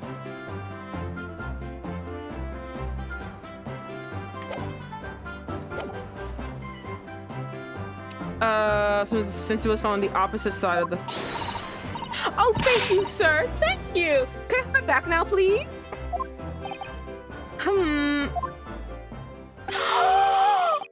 No, I think for good measure, this rose should be added to the court record as evidence. Oh, I'm so sad for her. Do we have enough money? Can we get her a rose? We should get her a full bouquet of roses because this is so unfair. I'd be really upset too. My very lovely gift that my dear husband bought me is now like taken away from me. That's so upsetting. I feel really bad. But it's a symbol of our love. Like, I agree. I feel bad. I'm so sorry, Patricia. This is upsetting. I'm actually sad for you. I want it back after the trial. Do you hear me? I want it back. Good grief! Rest assured that I shall do my best to not forget Mrs. B. She'll beat the shit out of you. Better give her back what her husband gave her. I didn't take my eyes off the crime scene for 1 minute. Okay, I think that's it, right? That's all we got? That's all we got here? Because I did that one. Well, Mr. Naruhodo, what do you make of all this? I think we're fucked. I'm so confused. All right, hold on. Oh, this is it's so cute. I'm so happy for them. Oh, what's that? An English rose. It's such a beautiful flower. This is a rose, is it? I've never seen one before. Do you not take an interest in flowers, Mr. Naruhodo? I wouldn't say that exactly, but I do know 3 types at least. Gosh, 3? A plum blossom, a peach blossom, and cherry blossoms. So you only know blossoms? I mean, they are pretty, but like, perhaps you should consider branching out, learning some that aren't fruit tree based, for example. Honestly, yeah. I love flowers. I love flowers a lot. I've said this before on multiple streams, on different people's streams, but like mine's room is covered in plants. I love plants along with flowers. So like my entire windowsill is just full of plants. And I actually got this new plant. It's called the Pink Princess Philodendron. It's so beautiful. I was having a little bit of a trouble having it grow, but now it's just growing these big pink leaves and they're so pretty. I'm so happy with it. I love plants. I love flowers. I actually used to think, like, specifically like, when you start learning like the language of flowers, it becomes more sweet. For example, I feel like carnations are known as like the basic bitch flowers. Like they're easy to find everywhere and like they're kind of like they're basic bitch. Like you buy them because you don't know what the person likes and they're just there in a grocery store, right? Well, apparently a carnation means everlasting love. And that's so fucking sweet. I was like, oh my God. I'm so cute. Okay, so, the same thing? Okay.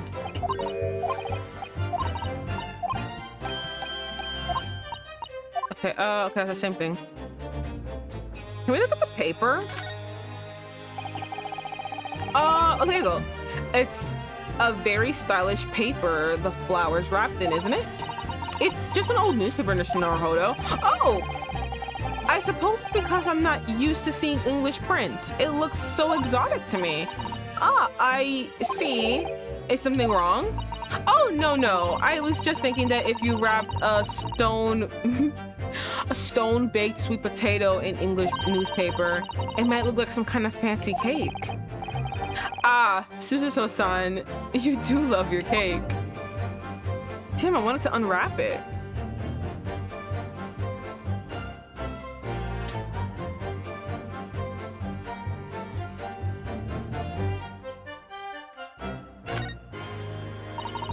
Okay, that's it. All right. Well, never mind. There's really nothing else. I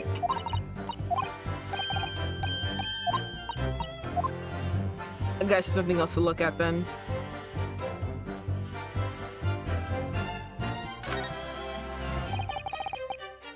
Yeah, there you go. Okay.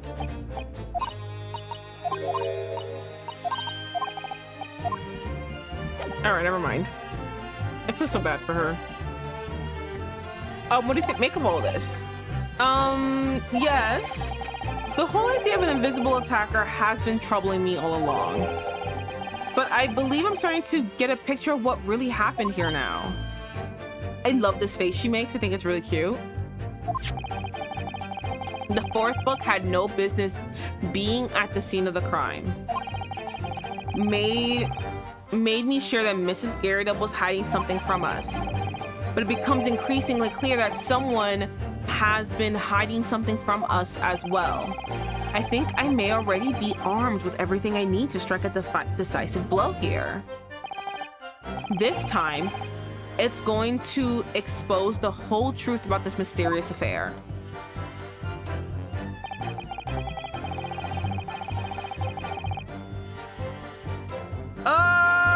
Okay, but like, sir, I don't know what you want me to do. I feel like, fuck. I feel like we did this. What do you want me to do? Do this again? Should I present something?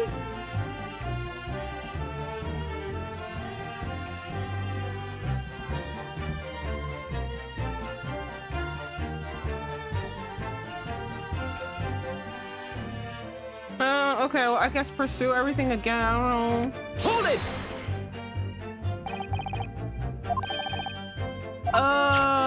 The answer is this. Okay, nothing new. To remember the patrol of the street. It's a job. It's all about. Bobby's good word. Rubbing my eyes admittedly. Sir. Oh, really? You're so manly. Of course I am, my darling Patricia. Oh, Pat. Oh, really? You're so cute. Stop being a hater.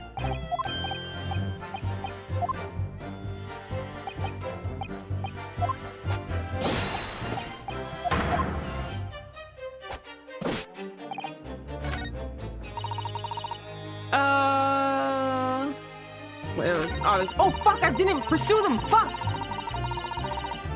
Hold it! God damn it, I forgot. Okay. And they were a box, blah blah.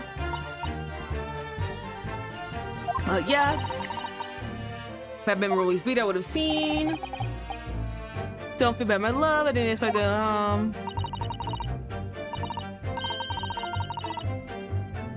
Let me get a hint after I pursue these guys once again. Like I said, I do have a guide next to me because I was just like so confused about what to do when I first opened it up. Like when I was going through my memory and trying to figure out what to do next. I was just so confused. So I do have like a bare bones guide. Like I'm telling you, like this is like fucking like barely sentenced like instructions. So like I'm not being spoiled. It's just like, hey, do this. And I'm like, okay, cool. I'm gonna do that one thing and everything explodes in front of me. So let me just get through this line of questioning one more time and then I'll take a hint because I am just confused. Only I sort of lost my way. Patricia, my darling, that's why I love you. Oh, Pat. Oh, really? Can you please leave them alone? They're in love. I've gone 15 minutes. But like I said, my role is in the scene the whole time and it was disturbed. Of course, when the okay, and what happened was okay, here we go. What happened was I dropped my bouquet and ended up losing my way for a bit. Hold it! There we go, that's a new line. You mean you dropped the bouquet at the scene of the crime? Yes, that's right. And I was so upset. When I ran over and saw the woman with the we did read this. A woman with a knife in her back. I was so shocked and dropped the bouquet Rolly gave me. It was in a dark spot where the street light wasn't casting any light, so I didn't notice at first. And then you went to the police box to report it to the policeman whose beat it was on? Yes, and I came back to the scene together with the other constable, you see? That's when I spotted my bouquet again. And the funny thing was, when I went to pick it up, it was nowhere near the victim's body at all. In case you need reminding, Mrs. B, the victim was not deceased. I was all flustered for a moment before I heard a voice calling me from the other side of the road. Your husband, I presume? That's right, silly me. I'd gone over to the wrong side of the street.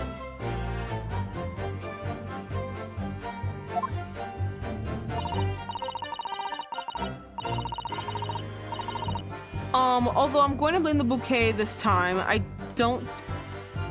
I can't think how it got there. I really can't.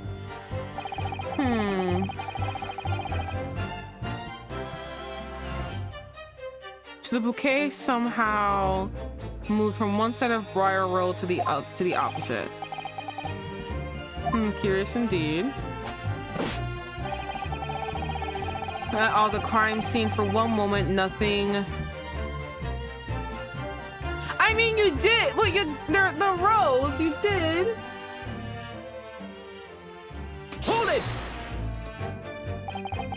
Nothing to report.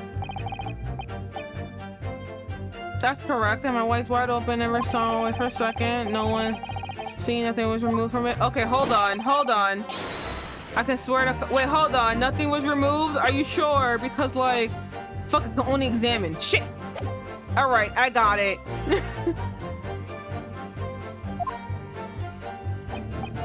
really, that still seems a little strange.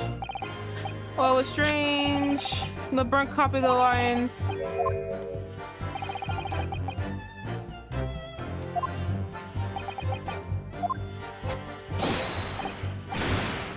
Could be a different copy. Impossible.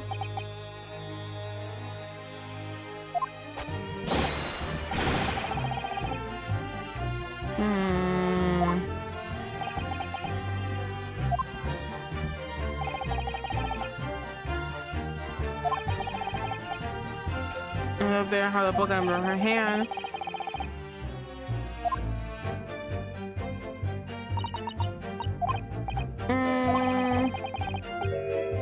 Okay, hold on, let's just keep going.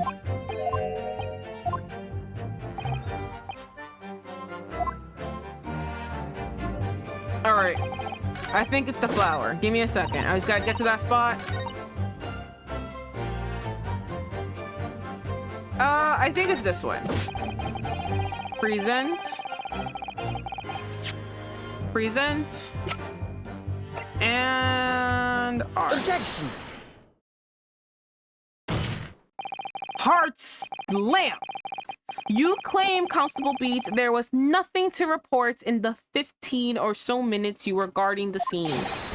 But that can't be. She's so cute. He's like, I'm tired, man. What? What do you mean to say? In your testimony just now, Mrs. B, you explained to the court that when you arrived back at the scene of the crime with the policeman assigned to that beat, the bouquet you had dropped on the dropped at the victim's side was no longer anywhere nearby. Objection. Yes, on the opposite side of Briar Road is where the victim was attacked. But considering the size of the stop being so fucking mean. Okay, I'm gonna also like, roses are expensive. Roses are still expensive. So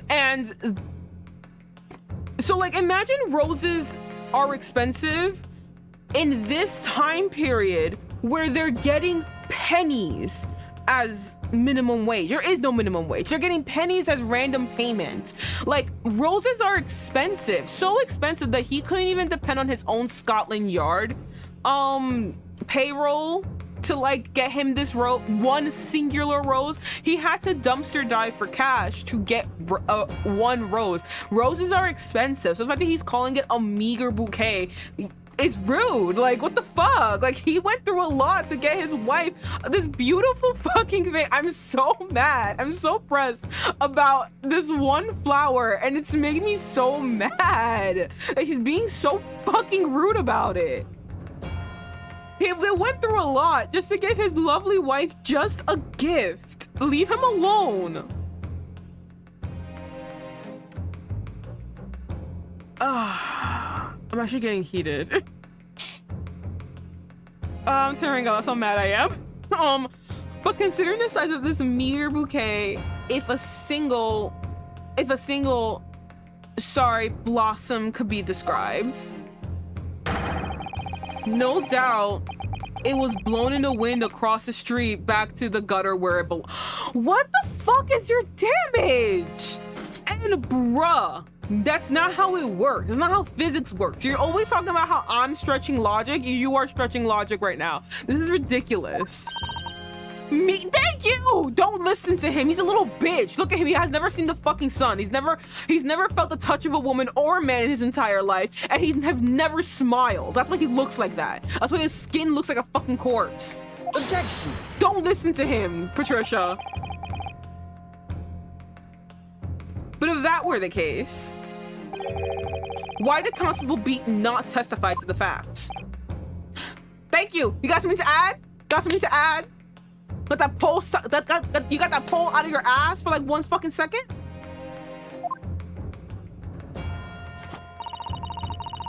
No one else approached the scene and nothing was removed from it. Constable Beat swore to that on Scotland Yard's honor. But the bouquet belonged to me. It has nothing to do with the case. The fact that it was moved, my dear, though. The fact that it was moved. That's what Rolly didn't mention, and I'm sure. Oh no. I don't think. Do you guys think Rolly did it? I don't think Rolly did it. Do you think he's hiding something? I think Rolly is hiding something, but I don't think no, it's okay. Listen. It's okay. No, because sadly, it's not only your bouquet we're talking about here. It's something similar. Oh no. More than one thing in this case is mysteriously the wrong way around. What are you talking about? What? He's so mad. I love when I get him this way, but at the same time, I need him to fucking back up. Think about it. Besides Mrs. Beat's bouquet, sorry, there's Mr. Garridub's book. Which, yes. What happened that night? Okay. Mr. Garridub's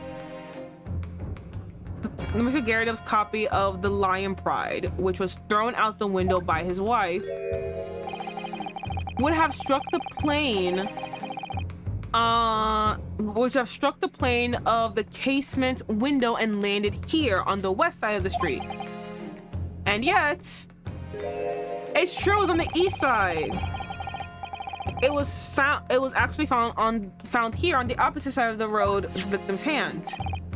Meanwhile, according to the testimony we've heard, Mrs. Beat's bouquet should have been dropped here at the scene of the crime on the east side of the road. But in fact, it is actually found here on the opposite side of the road in front of Mr. and Mrs. Garridub's house. There's no logical explanation for these things, unless somebody deliberately moved them.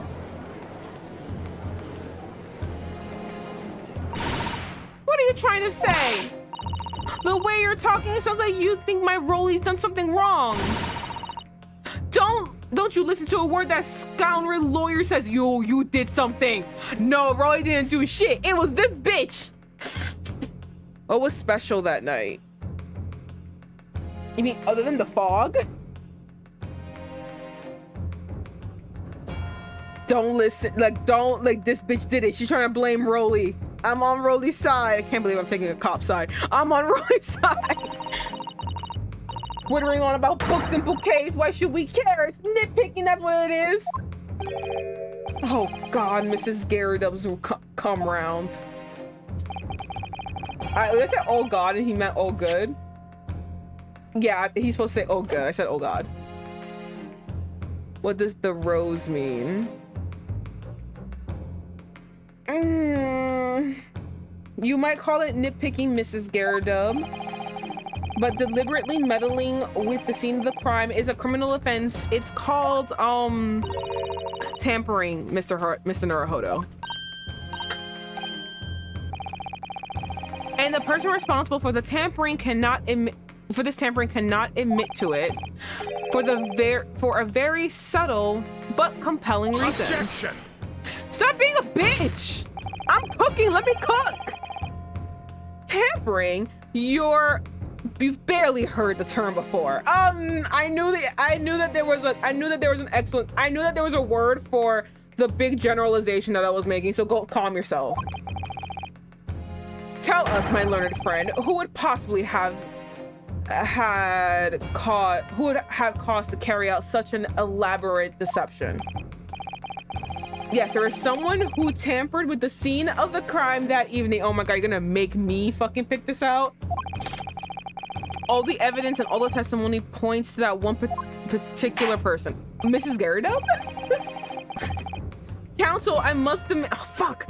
You must admit that you sustain this conjecture.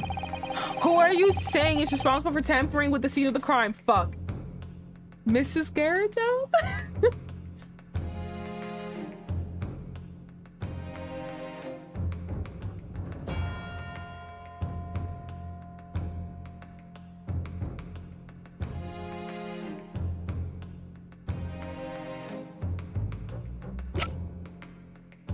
I love these two. Who's this? Oh, the victim. Oh, fuck. Oh, yeah, you're right. She was taking care of the fire.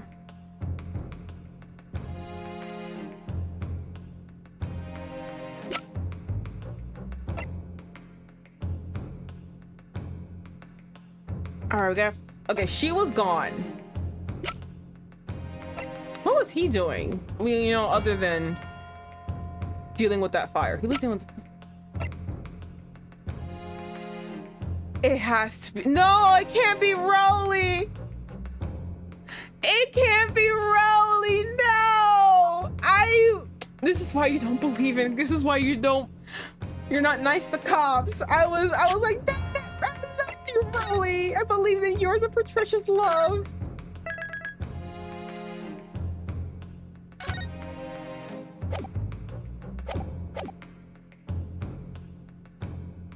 What was that night for them?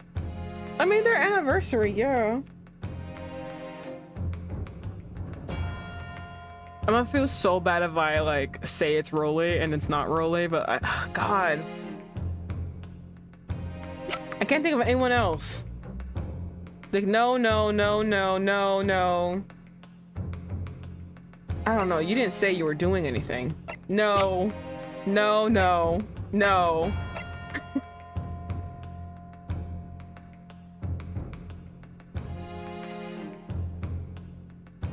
And what do you do if your man had to work in the middle of your anniversary date? What, is it wrong that I thought kill him?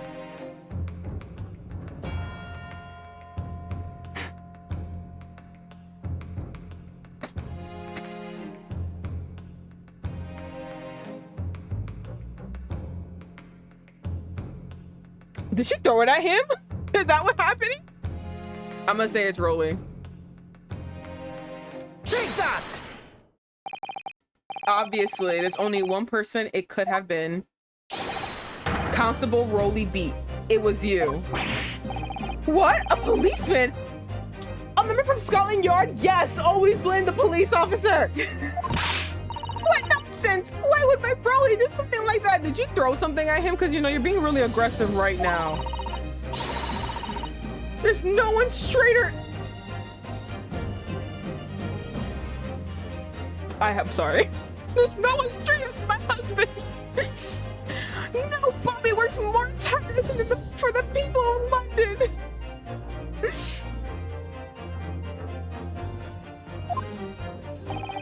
Mrs. B, you said in your testimony that your husband asked you to go to a nearby police box to fetch an officer on duty.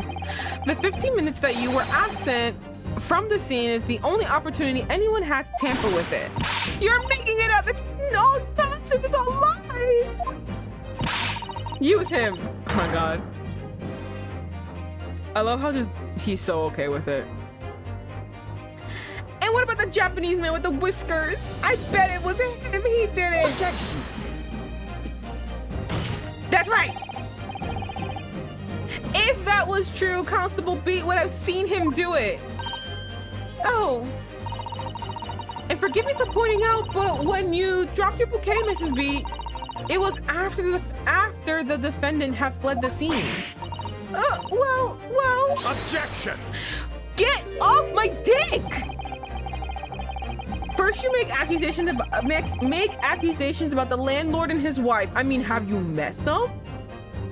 And now you're incriminating. Now you incriminate a police officer as a policeman as well. I mean, let's look at all the statistics. Can you blame me? First thing I'm gonna fucking go for. But your accusations lack one very important thing. Collagen on your face, because there's so many frown lines that you might want to fix up with just a little bit of a Botox, or just, you know, smiling. Your claim the crime scene was tampered with, but there is only one reason anyone would commit such a reckless crime: to hide something. That's right, he's right. But my husband and I just happened to be there, that's all.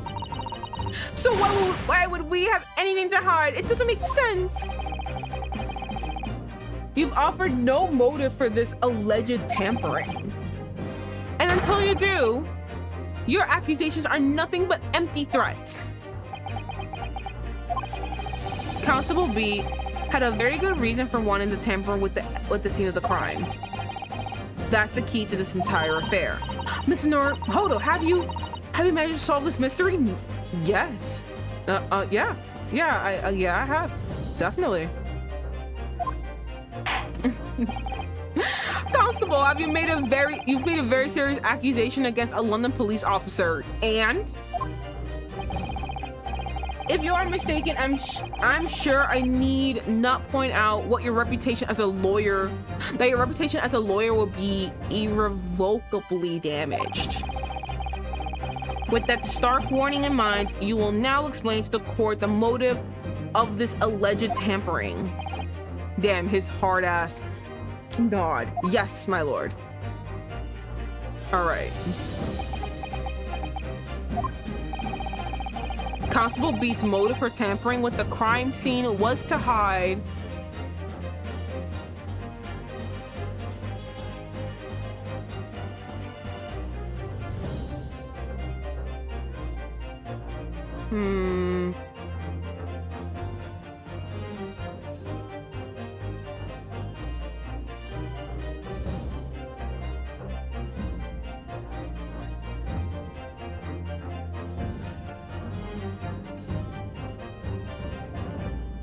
I mean, the third one doesn't make any sense.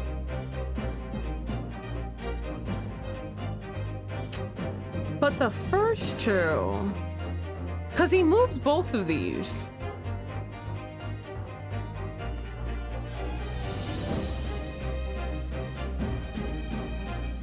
Are you sure? Think about placements.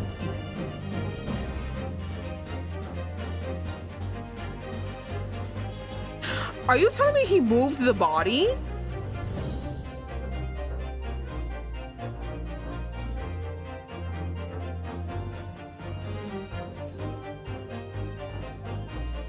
Are you telling me he moved the body?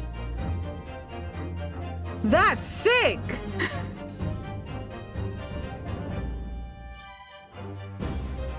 Okay, hold on. I think Stone's right, because she said that she dropped it in a dark place.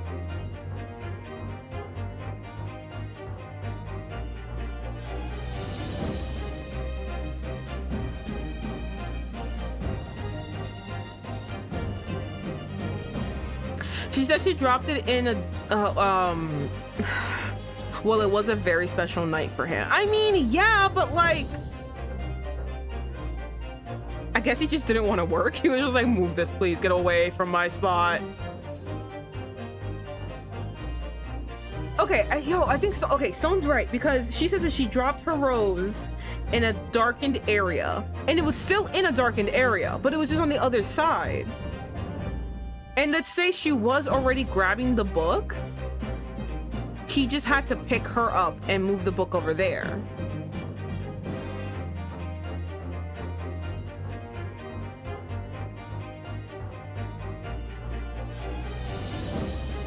Oh my god.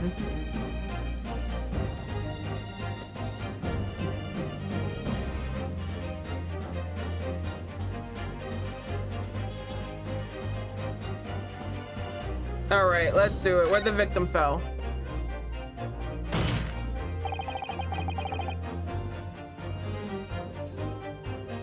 You are there, but not thoroughly connected. Okay, well, okay. Where the victim fell to the ground. Hello, Janice. That is what the Bobby had covered up at all costs. What? Where the victim fell? You mean where she was attacked?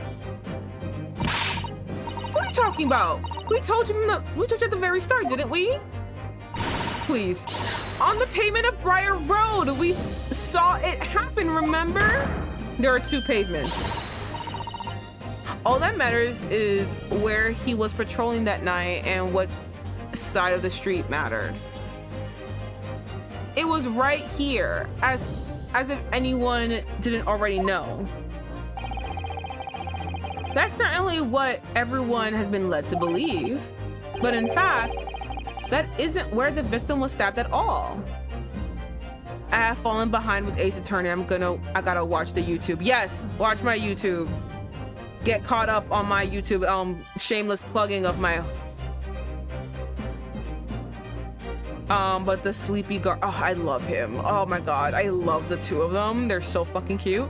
I've been gushing about them this entire time. But yes, shameless plug of my YouTube. Go to my page on here and go to my YouTube. I think it's called, because I named it a long time ago and completely forgot about it.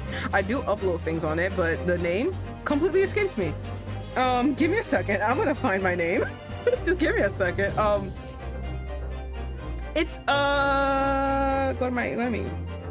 it's Vivian Darling Vods. You know, go there. Go follow my YouTube. Go look at my old streams if anyone missed anything. It's really fun over there. It's really fun. I say really fun over there as if anything's happening over there other than me just uploading those things and completely forgetting my name. But yeah, you know, just go on my YouTube, you know. Check out the old things. Any old things that anyone has possibly missed. It's all in there. Let me see. I gotta see. Hold on. I'm trying to see something. Give me a second, guys.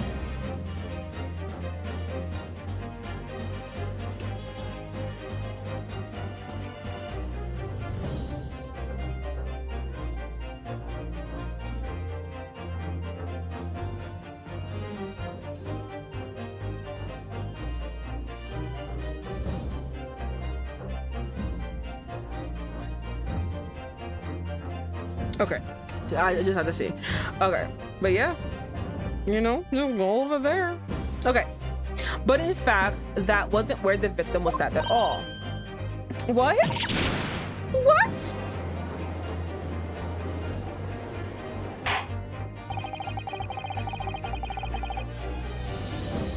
I'm beginning to wonder where this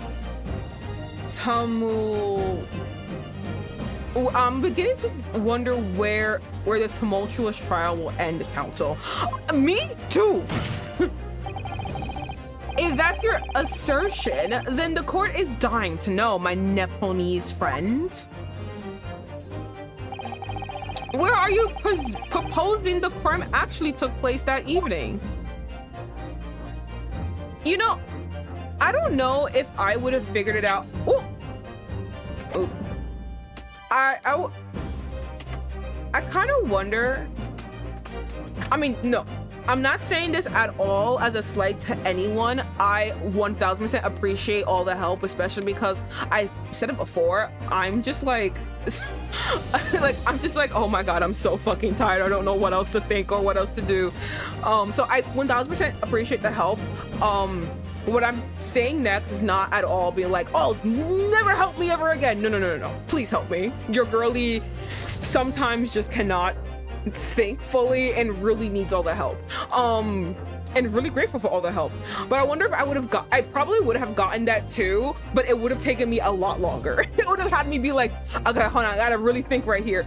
The book, I gotta really sit there, and like you would have heard it been dead air for a long time, a lot of mumbles, and possibly me just taking a long shot, because I remember that same thing happened last time where I had a 3-choice thing and I literally sat there for a very fucking embarrassing long time, just going like, no, because of X, Y, and Z, no, because of X, Y, and Z.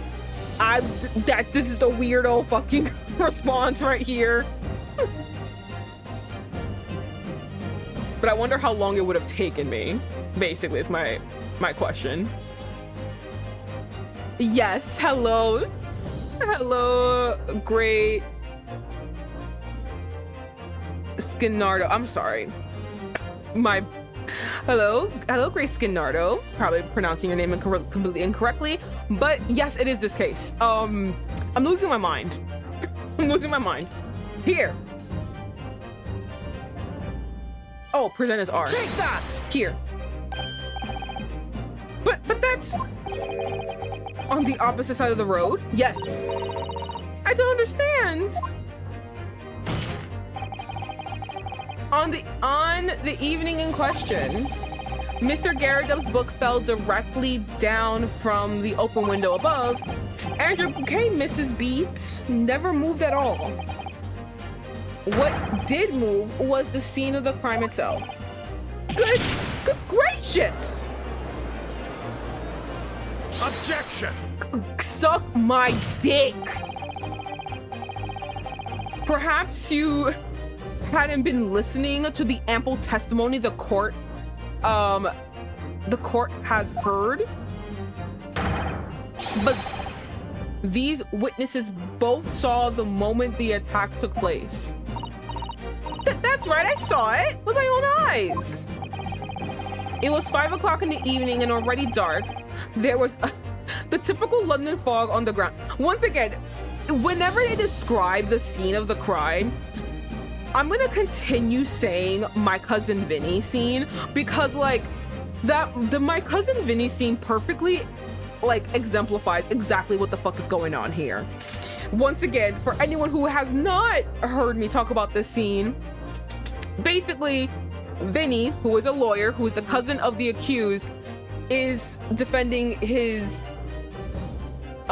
cousin, obviously, and he's basically, everyone's being like, one bitch was like, I saw him with my own eyes rob that place, and they're like, okay, cool, how far away is that place from your house? And it was like it was like so far away, and they have really bad eyesight to add on to that.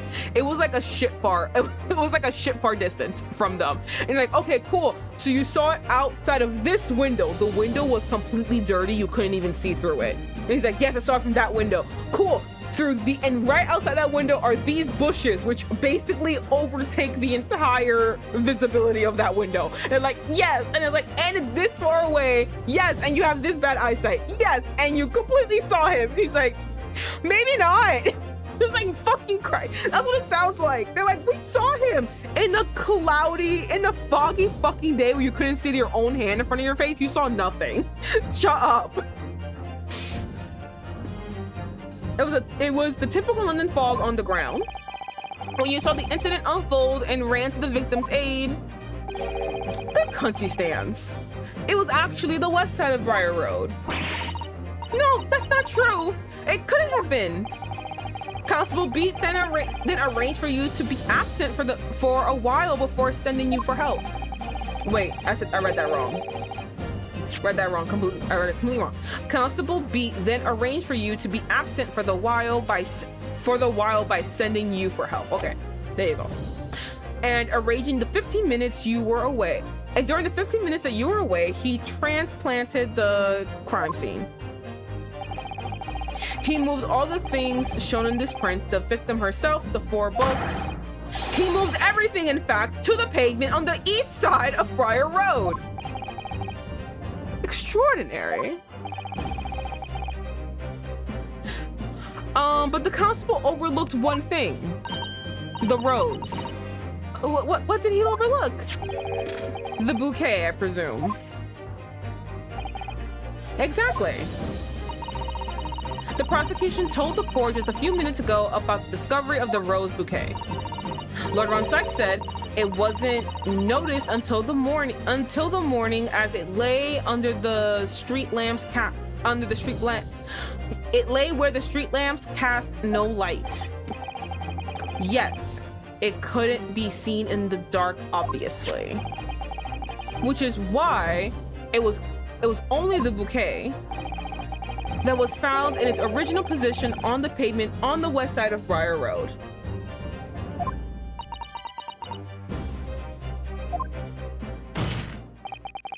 And that is the defense's theory about what really happened that evening. How do you respond? Constable Rolly Beat? Yo, he about to attack. Look at him, he looks crazy. He's fully awake now. Never mind.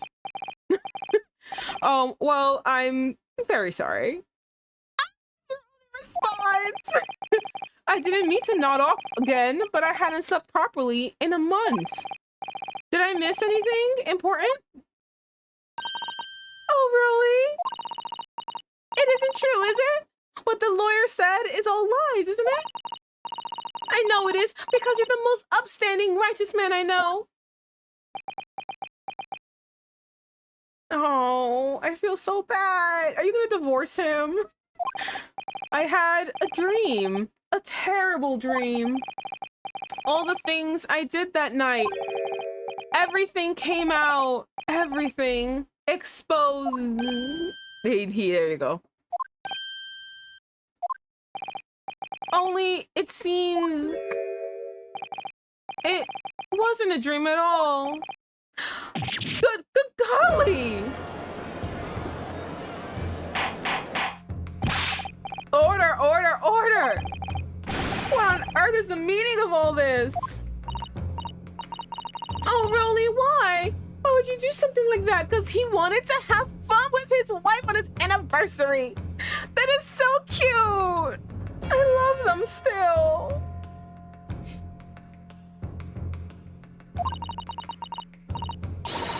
Moving a corpse is a criminal offense, isn't it? Look at her little pail. She's so cute. Look at the little. Oh no, my house is right here. Look at the little pail. Adorable. So cute.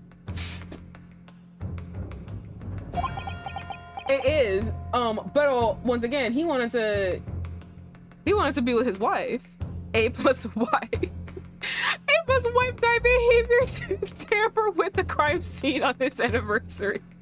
Basically, he was like, I want to have dinner with my wife, actually. Let me just move this over here. Let the guy let the other guy fucking deal with it. I have finally got a day off. I'm fucking spending it with my wife, so kiss my ass, all of you. Wishing the victim dead. She keeps calling them dead. I completely forgot the victim wasn't dead because she kept saying that the victim was dead, and everyone had to be like, bitch, she is alive. Constable, explain yourself. Why would you do this? Because I wanted to go to my anniversary dinner. I have reservations, sir. To be fair, in this universe, asking your colleague for a favor doesn't exist. It certainly seems so. As a respected member of Scotland Yard, your duty is to protect the good people of London town. And I wanted to go have dinner with my wife. Like, I don't understand what you're not understanding. I chose a pleasant evening with my wife versus the godless, thankless job of being a Bobby. Because ignoring my hatred of cops, his job is thankless. Like, they get shit pay. He had overworked to the dickens. He gets no time off. They haven't slept in a month. Ridiculous. Absolutely fucking ridiculous.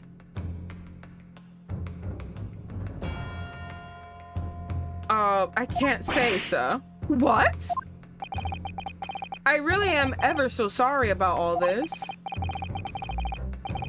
He's a little eepy boy, eepy guy. Exactly. He's just a little eepy guy. Leave him alone. He just wants to sleep and cuddle with his wife and have an anniversary dinner and get her a beautiful bouquet. I love these two. They are my favorite. They're so cute. They make me so happy. I love them. For damaging the yard's reputation for everything. Trust me, I forgot what time period that we're on. Trust me, Jack the Ripper already fucking fucked this entire place up. You did nothing, all right? These motherfuckers are not doing their job at all correctly because they missed that bitch who was not hiding. A tragedy unfolds in court, stricken by the allure of love. Hold on. Oh, I gotta sit up. It's luscious volume capable of making anyone be filled with incomprehensible rage. We're 19. By the way, Stone, I love these little, like, we just need like a wonderful like outro announcer voice. Perfect. That's what it feels like. It feels like cut. This is the end of the episode, and that's what your little like your little soliloquies are like what we need to put in there. Oh, beautiful. We're in 1905 here. Okay.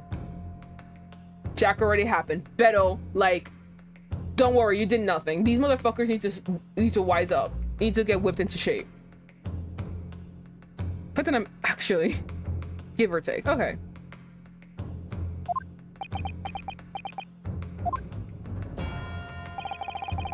I have a possible explanation for why, on that particular evening, Constable Beats felt compelled to move the scene of the crime. I can think of one reason. What? How could you possibly know? Oh, I'm sorry. Is someone surprised? Did someone not fucking think of a reason? Am I finally? Did I finally strike your interest? Did I finally amuse you, sir? I'm so fucking tired of this. I'm serious. If the fucking racism doesn't end the next fucking case, we are just gonna, every time we do this, every time I play this, we're just doing a fucking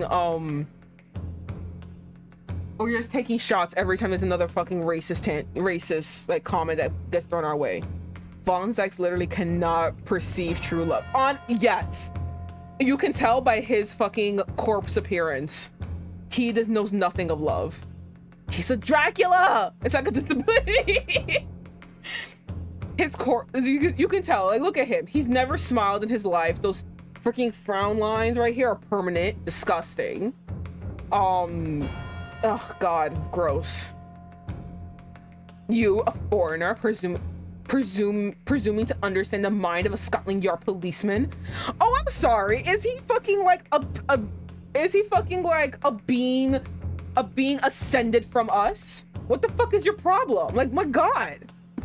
I cannot possibly think of a reason why a man would move a body on the day that he's going to go have an anniversary dinner with his lovely wife. I can't think of that reason. I'm so sorry, sir. He's a fucking different humanoid being. He is actually an otherworldly creature above comprehension of my measly fucking mind, that I cannot think of any other, I cannot think of any other fucking reason of why he wanted to do anything, do all this fucking bullshit. He is obviously better than all of us, and obviously treated better than all of us with his fucking rags. And that's not a dig on him. That's a dig on how they treat him, because he should be getting enough money to be able to afford proper clothing for him and his lovely wife. And God forbid if they have children. They should all be paid and fed for with all the work that he does. And yet, Lord Von Sykes, it is this foreigner who, thank you, who has uncovered the startling truth of the matter thus far. Thank you, Judge. Oof. I believe it will be beneficial to the court to hear this extraordinary young lawyer's theory. Ooh, extraordinary. Ooh, extraordinary young lawyer's theory. That's me. Santa Judge, kind of base to me. Thank you. He is. I call him Santa also. Counsel for the defense, if you please. Yes, my lord. Now then, I think you had better show us some evidence. You mean, okay. At once, my lord. Do I have evidence? Oh, fuck. Do I have evidence? England, Japan. It makes no difference where you are from. Human emotions are the same. And I think I have a fairly good idea of the feelings behind this man's actions. What gives away the motive for Constable Beats' unthinkable actions? This. Present. Take that! I realize that I'm a foreigner to this land, and I have only just arrived from Japan. Which is why this information about London's so-called bobbies is completely new to me. I've learned that, though honorable, patrolling the beat is the most demanding work in the world. For example... Oh wait, I said that wrong. There's a period at the end of that, not a comma. Keeping the peace, looking after the citizens on his beat in all kinds of ways. There's no doubt that the young Bobby is charged with a great deal to do every day. Great deal to do every day, certainly. See, which could be fucking fixed if you just hired more people and distributed the work better, because that's fucking ridiculous. You should have actual out. I'm so mad. I'm so mad. You should actually have a fucking outreach programs, and you should have oh my god, you should have social workers. Like, this is ridiculous. He should not be doing all these jobs. This is fucking madness. And this is coming from a fucking oh god, it's coming from fucking American too. I'm so pissed at all of you. But for Constable B, the day in question was special. Special? How? On account of this bouquet, my lord. Oh yes! It was our very first wedding. It was the first wedding anniversary. No, that is a very I completely forgot. I knew it was their wedding anniversary, but forgot it's their first.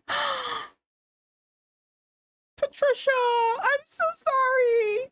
I mean, I feel so bad. We have to prosecute him.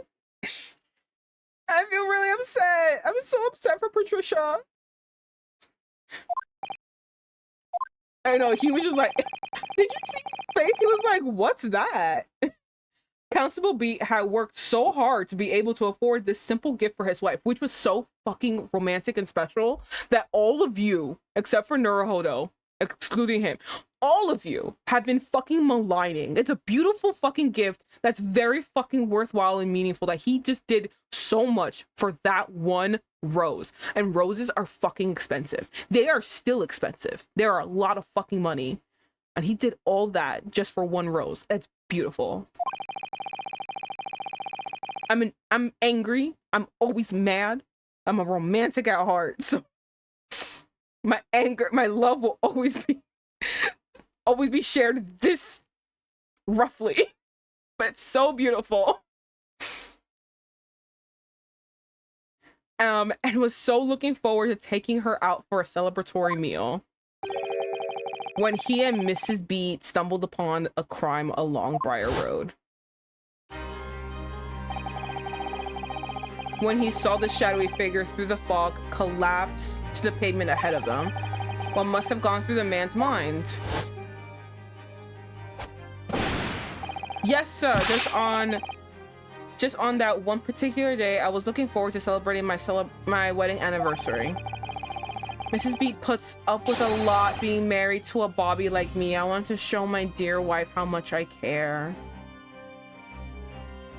I'm gonna cry. I'm actually gonna cry. That's actually so fucking sweet. I'm gonna cry. May all of you find a love like this. May all of us, actually, I'm gonna put myself into all of this. May all of us find a love like this. As delusional and ridiculous and stupid.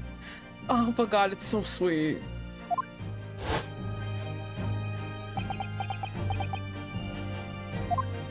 Don't divorce him for this, Patricia. He was thinking about you. This is the warrant card that Constable B offered to lend me earlier. Inside, among the rules of patrolling. Just curious how young this couple. Honestly, yeah. Hold on. Court record. People. 21, 23. That's how old they are.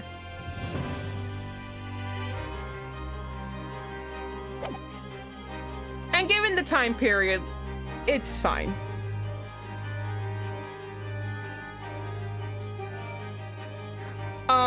Inside, among the rules of patrolling, for patrolling policemen, it says, when a crime is discovered on his beat, a policeman must assist with initial investigations and help detectives. Huh. Constable B, is that or is that not the reason why you moved the whole scene of the crime that day? Yes. Everything you said, it's all right. So that's it. It was all to do with the bordery of your beat. Oh. Exactly. To summarize, the incident actually occurred on Constable Beat's beat. Good gracious. Constable, do you realize the gravity of what you have done? Fuck off. I mean, no. It's because I like him. I cannot have the fact that I like him be I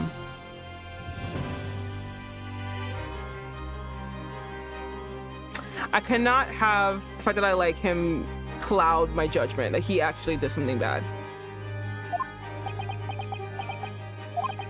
It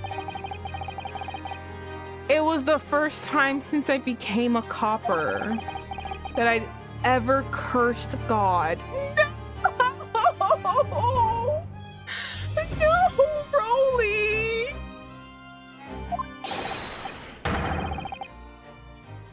Stay close to me, Pat. The criminal could still be lurking somewhere. As we ran over to the scene, I had every intention of doing my duty as a police officer. We've got to report this to the station as quickly as possible. But then it dawned on me. I realized where we were, where the victim was lying, and what that meant for me. When a crime is discovered on his beat, a policeman must assist with initial investigations and find and help detectives. Why here? Why did this have to happen here? And why tonight of all nights? Why?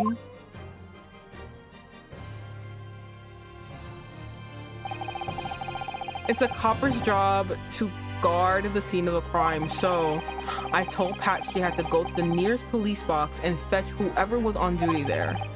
It was then when I opened my mouth to speak, it just came out. I couldn't believe the words that were coming out of my own mouth. This is the next beat to mine, Pat. So you'll have to go to the police box that covers it, turn right along Marascam Street, and then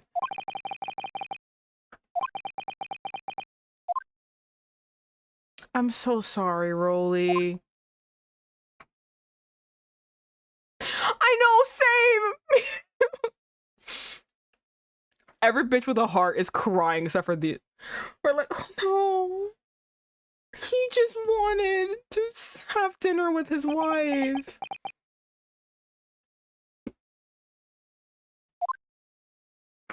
I feel so bad. Oh, I'm crying. No. Oh, my baby.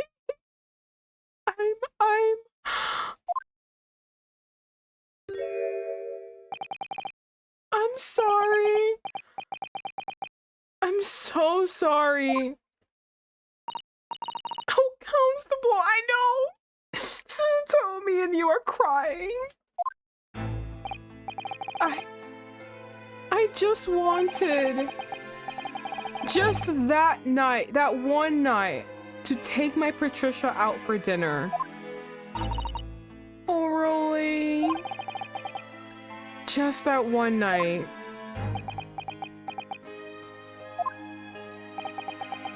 You knew that if the incident was on your beat, your evening of celebration would be ruined.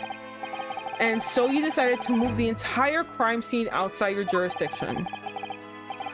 Just across the street to the east pavement of Briar Road, which falls under the neighboring beat's care. You see, I thought... Well, I was sure the victim was dead, you see. I beg your pardon. Oh, of course he did. Otherwise, my Rolly would never have left that poor woman on the freezing cold pavement. Look at her little pout. Look, he's so cute. Right here you go for you guys. The screen that you're being shown, the screen that I have on mine, like different. So like whenever I move my my mouse around, it's not, it's where I'm seeing it, but it's not relative to where you guys are seeing it. So I have to move my mouse a different way. But look at her little pal. She's so cute.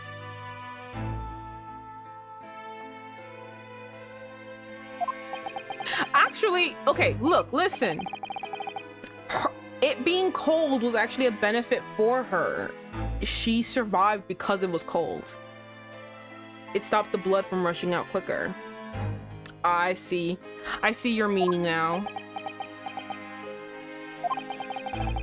But God got me back for my sins, didn't he?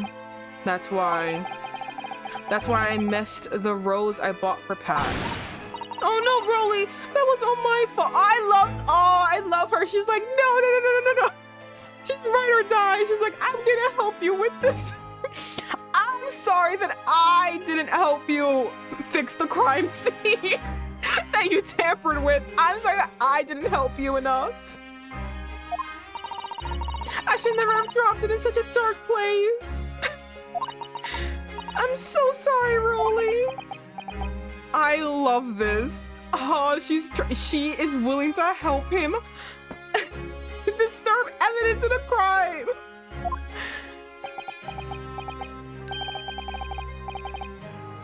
And can you tell us, Constable, how many books did you move from the one side of the road to the other in total? 4 it was. Yes, sir, definitely 4. 3 of them dropped by Mr. Natsumi, and the 4th being the one that fell from the window upstairs in the Garrett household, of course. But what made you place that book in the victim's hand? When all the others were scattered haphazardly around, I mean. Oh, well, sir, that's because that's how I found it. How you found it? What do you mean? When we first ran over to the scene, the victim was already holding the book. So, when I moved everything, I made sure it was still in her hands. You sure it was this book, The Lion's Pride, that the victim was holding? Yes, sir. No doubt about it, sir. Interesting. The 4th book's information has been updated in the court record. Okay. Let me see. How much farther do I have? I feel like we're finally coming to an end to this, but like I also don't see an end at the same time. It feels like a conclusion is coming, but it just doesn't seem like it.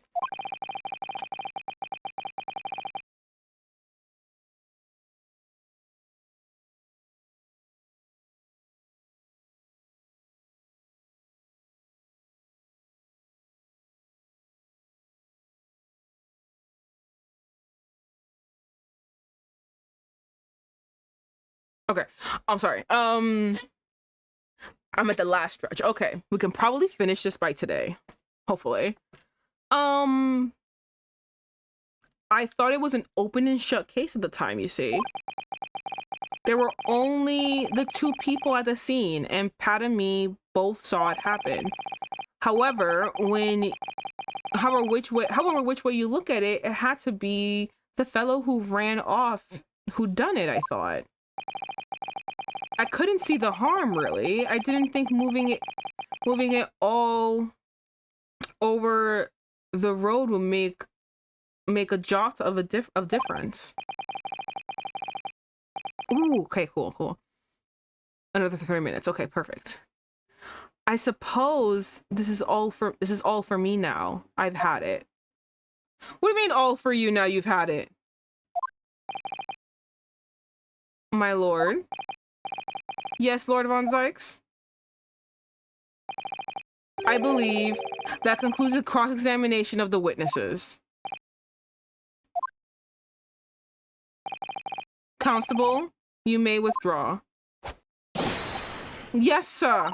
Mr. Prosecutor, sir, I love that okay, I'm pretty sure she's gonna be like, can you please not pursue? She has been this entire time fighting for this man, and even when he admits that he tampered and committed a crime, she's like, no, it's my fault for not dropping it in a better place so that you can better tamper with the scene of a crime. Oh God, I love that they're so ride or die for each other, no matter what. Mr. Prosecutor, sir. What will become of my Rolly? What will happen to him? For now, you are free to go home. The police will contact you in due course. Please don't punish my husband. Was all my fault. Oh my God. She's still trying to defend him. I feel so bad for them. It's because I'm always moaning at him for coming home late. I'm actually gonna cry. This is so upsetting. They just wanted to have a fucking good night and they're suffering for it. Oh my God, I am crying. Stop! I feel so fucking bad for them. And he's poor. He's not gonna have a good person to defend him unless Naruhodo does a pro bono, but like there's gonna be no one to defend him. And what can they do? He admitted it. God, I feel so bad. I feel so bad. Leave it now, Pat. Let's go home. I'm tired. You know what? Yeah, just go home. Take it as your night off. Like literally cuddle with him, sleep, and like I'm not even trying to be sexual. Like sleep in bed with him. Like let him finally fucking sleep. Like just enjoy your time while you have it, because I don't see anything kind happening in the future. All right then, my love. One last thing, Constable. Sir, let this be a lesson to you. In a criminal investigation, every detail matters, however insignificant it may seem to you. Yes, sir. Carve that lesson in your mind. And never again make the mistake of tampering with the scene of a crime. Never again? Sir? You mean to say? Oh wow, he's not gonna lose his job? Leave now, this trial is not over yet. Yes, sir. You will be punished. You're definitely gonna be punished because this is a fucking crime. But like, hopefully it's nothing like too outrageous. It does seem like he does care about his, you know, he does like his job. He does care about doing all these things. He was going on and on about like, you know, being a cop and protecting everybody. He does care about it. I just feel so bad this all happened on the worst day possible. Okay, you know what? Von Zykes having like a monicum of a heart made my tears like go away. I'm not even lying. I was fucking tearing up. Thank God nothing escaped my eyes, but like I was really, really fucking sad and I was actually about to cry. Well, quite a startling revelation I see. I must say. Whoever thought of a third party transplanting the entire scene of a crime like that? Indeed, my lord. Nevertheless, there are some immutable facts here. Hold on, I missed that word entirely.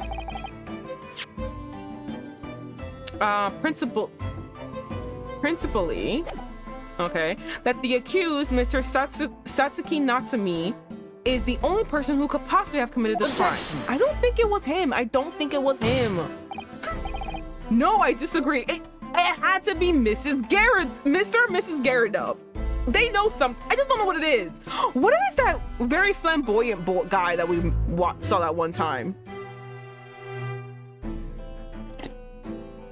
Ooh, needed that water. No, I disagree. Same. Now that we know the true scene of the incident, there is someone else. Christ, that guy. Another person who could be responsible for the knife in the victim's back. Oh, fuck. Sorry. Forgive me for being presumptuous, but I believe the prosecution is probably well aware that, of this possibility already. Lord Von Zykes, is that true? Is this true? Very well. Name the person if you will. And if further investigation is warranted, that it has asked Susan-san, exactly.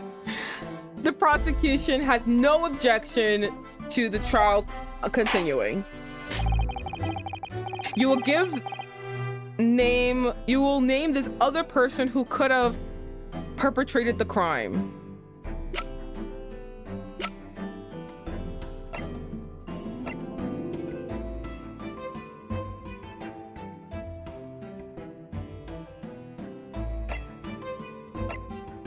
Hold on.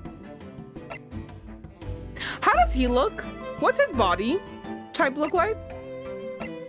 Would they be like the same size? Because I don't think you're gonna mistake this lanky ass bitch for this guy.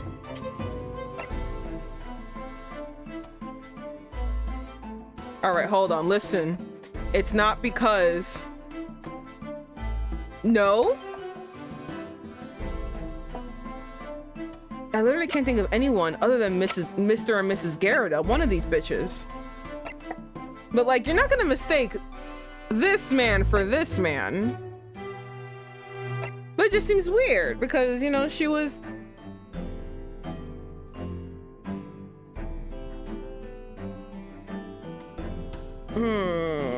Okay, hold on. I need a save.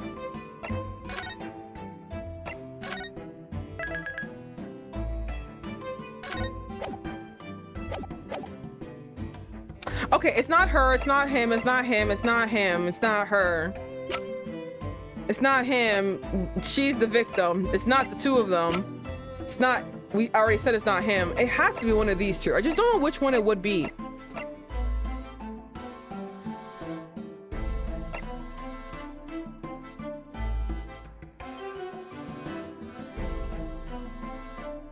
Okay, so yeah, you right? Because I was thinking like you could probably confuse these two because they're around the same height, kind of the same width, at least like a little bit. Like these two will be confused. These two would not be confused. This one. All right, I'm gonna say her because like that's the only thing I think about. The defense would once again like to request a cross-examination of a new witness, my lord, please. Once again, my assistant made the same request earlier. Bring this fucking bitch up here. In order to finally reveal the truth about the case, it's imperative that we cross-examine juror number 4, Mrs. Joan Garrido. Okay, I want to make a prediction. Hold on. All right, I want to make... The music didn't stop. I thought the music would stop if I did that. I want to make a prediction. I want to believe that she found that the love letter. And I want to believe that the woman... I think I said it before on a different stream. Like on a way back. We haven't played this in a while, but way back. And one of the many streams I've done of this game. I want to say that I'm pretty sure that I literally said, oh, what if like she Mrs. Garridub and blah blah blah, like they had this whole argument because there was another woman at the fucking, like there's another woman at the house and he was talking with her, and of course she found a love letter, so she presumed that that she's the affair partner, and you know she caused a ruckus and this woman ran out, and that's why the book was stolen, because he was like, oh, I lost my book. So I was like, oh, this other woman has the book, and then we found the book on this woman's body. I'm saying the body as if she's dead. On the victim. So I 100% believe that she was actually at the house, and then after seeing the note and then the woman, this whole argument started, and Mrs. Garrett was throwing things out, and this woman was trying to fucking leave. Like the fire happened, she's trying to leave, and Mrs. Garrett followed her and stabbed her in the back, and then left her for dead there.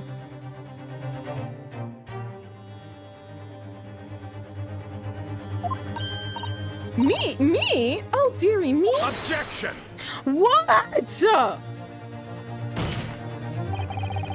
The request has already been denied, and I'm asking it again. Fuck you. But the situation is very different now. Mrs. Garridub, answer me this. What do you want to know, you little toad? At the time of the incident, you were engaged in a violent argument with your husband, Mr. John Garridub. In the case of the argument, a minor house fire was ignited, and to clear the smoke from the road, your husband opened a window that looks out over Briar Road. Well, what of it? You threw this book at your husband when he was cornered with his back against the window. Upon striking the pan of the open top hinge casement window, the book plummeted directly down, finding its way to what we now know to be the true scene of the incident. Yes, and as I said, what of it? During the argument, you were beside yourself with rage. As such, you threw not just books, but anything you could lay your hands on. So, let me ask you one more time, Mrs. Garridub. This knife, the one removed from the victim's back, have you really not laid eyes on it before?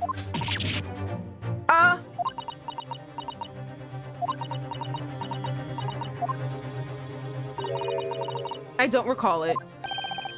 Seriously? Am I supposed to remember everything I pick up and throw on my husband? And anyway, the man over there in all the regalia said members of the jury shouldn't testify, didn't he? Conveniently, yes. Objection! What? No, I have no recollection of saying that at all. Jury number 4. Oh! Bitch, damn. Okay, never mind. You know what, Cook? You know what? Keep going. Oh! Make no mistake, you jurors are not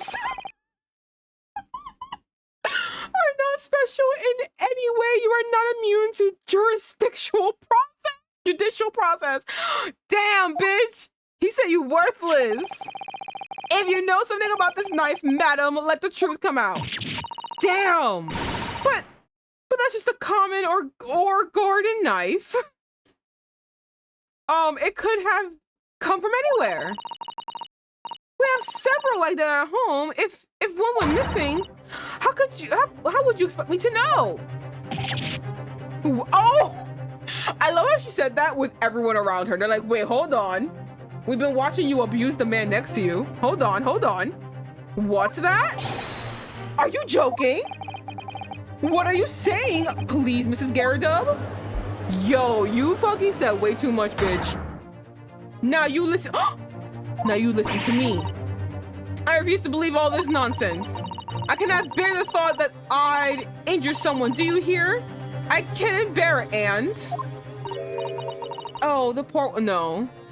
I said poor woman before when she thought her husband was cheating on her, and I fully support her. I'm throwing everything at him, but like not now, no. So yes, I want evidence. I want to see hard evidence if you're going to insist that this being my fault. You're going to have to prove to me that I threw that knife if that's what you think. Come along now, chop chop, do your worst. Oh, well, Mr. Naruhodo, if I had evidence like that, believe me, I would have thrown it at her already. Lord have mercy. Then take the stand, juror. I know you were talking all big because you thought that you still think rightly that I'm not gonna come for your ass. I mean, I would, but Naruhodo won't. But my bitch ass motherfucker over there, who looks like a walking fucking dead man, who hates all of you fucking bitches, is gonna come for your ass. Never fucking think, just because he's the fucking prosecutor, don't ever fucking think he's on your side. I'm the defense, I'm on your side. He's not. He's ready to throw all of you in the fucking slammer for being poor. The prosecution does not object to the defense's request to cross-examine this woman. Damn, you pissed him off that much? He's siding with me? Christ almighty. Thank you, Lord Von Zykes. I'm going to have to testify. You were talking all this motherfucking bullshit. Are you not gonna fucking... Oh my god, I'm pissed off. This game knows how to make me mad. Juror number 4, as I'm sure you will appreciate having observed it with your own eyes today. Witness testimony can lead to the most extraordinary truths being unearthed, truths of which the witness themselves may not even have been aware. Oh, dearie me. So I demand your full and unadulterated testimony, Miss Scaredub. And mark my words, in this court of law today, we shall extract the truth. Do you concur, counsels? Yes, certainly, my lord. Oh, that is what I'm hoping for, my lord. That's right. Super bitch. Damn, this is such a strange feeling. I know we're siding with fucking Von Zykes. Can you believe it? We're on the same fucking side. It's weird. I've been cursing this man's existence since the day I met him. This is so fucking weird. We're on the same side. Whew. I feel chills. I feel icky inside. I say it with a smile. I feel icky. For the first time since arriving in this country, it actually feels real. What's us? Ooh. Cinema. I'm here in the Old Bailey, and I'm a lawyer.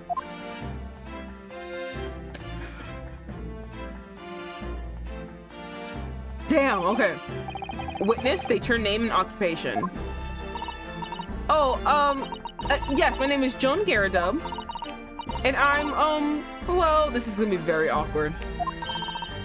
I'm a junior and such like. I'm a juror and such like. Oh, yeah, she's not gonna, she's literally, can a contempt of court? Contempt of court, can we not fucking, she can't lie.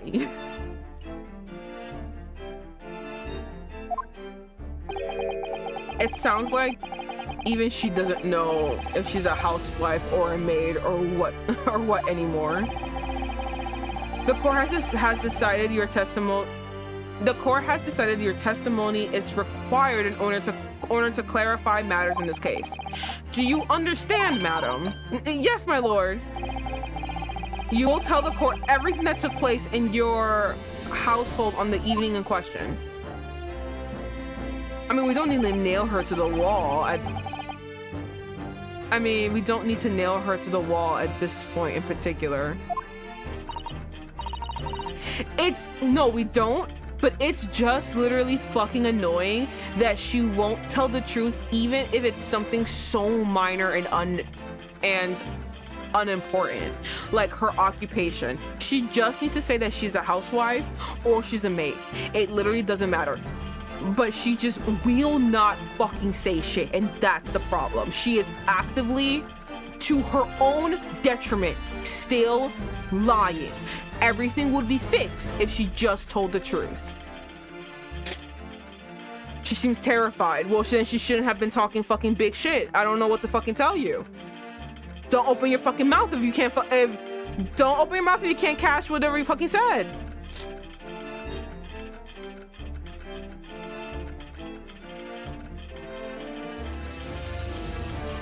Respectability is a big deal in the aspiring middle class. No, I agree.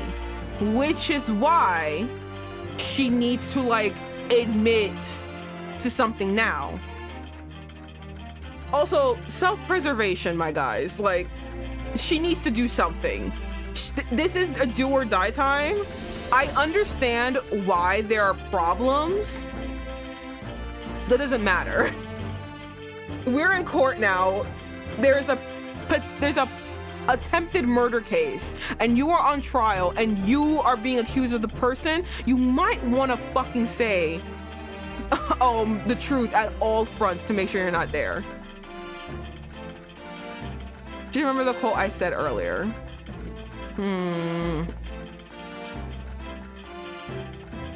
Okay. Oh dearie me. Chin up, Joni. Nothing to worry about now. Are you on a cane? Oh, you're up. Oh, I didn't know you were here, John. John. Look at her eyes glistening. Wasn't only you in the room that day, old thing. Did you call her old thing? Was it? Ooh, got a burp. rather think I ought to testify as well, don't you? But what about your knee, dear? Don't you worry about that. Hardly noticed it. There cannot be a son alone. I'm not the sort of chap to leave a comrade to face disciplinary action alone. Oh, John. I presume you are Mr. John Garridub? Okay, I would also like to add, because like, yes, I understand respectability, blah, blah, blah, blah, blah. Then she should... Listen, I know the precarious situation that she's in right now because she wants her husband to look good, but that also in its own way making her look bad. But at this point, like, again, you need to look good. Like, you need to look good, right? So you need to fucking like say you're the wife or something. Like, you need to do something. And she's just like, no, she pisses me the fuck off with her lying. It literally pisses me off. When you lie to the point that it's unnecessary and you just keep doing it, that makes me mad. Like, it pisses me off. Just fucking tell the truth. It's actually more energy to go through your fucking lie than it is to just say the truth about something so simple and unnecessary.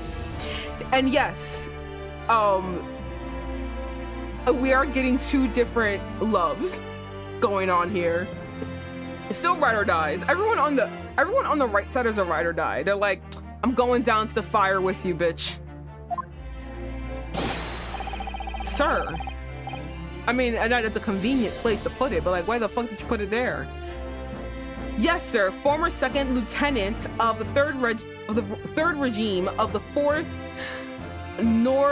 Northumberland Fusiliers, sir. The last one I do not know. Since seen my fair share of action and now living the quiet life, as it were. The quiet life?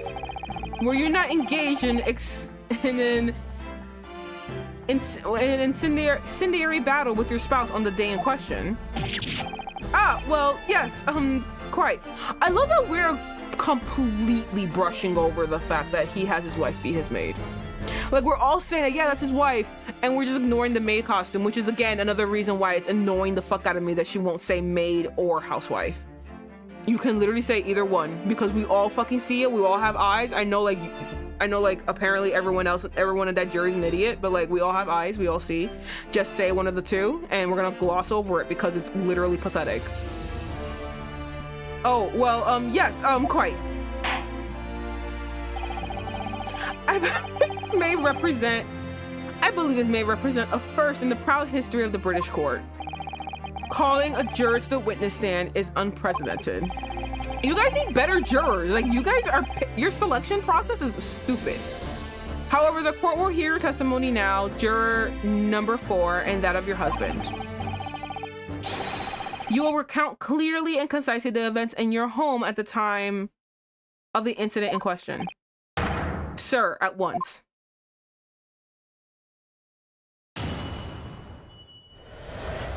It's random. Trust? Okay, the Battle of Garridub. Yes, on the day you're referencing to, the wife and I have a bit of a skirmish. Can I recall the reason now? Oh, I can't cross-examine yet. Knocking a candlestick over and set fire to the carpet. Soon headed out though and got the window open. Meanwhile, I was picking up whatever I could find to throw at him. Plenty of knives around our place. Cannot say I'd notice if one or two went missing, I'm afraid. He has the buckle fat removal girls are just dying for. If that bally thing in the victim's back... Oof, hold on. There we go. If that bally thing in the victim's back really was one of ours, you'll have a job proving it, I think. No need to be bitches about it, my fucking god. It sounds as though it was quite the battlefield in your household that evening. Although, an entirely one-sided assault, it seems.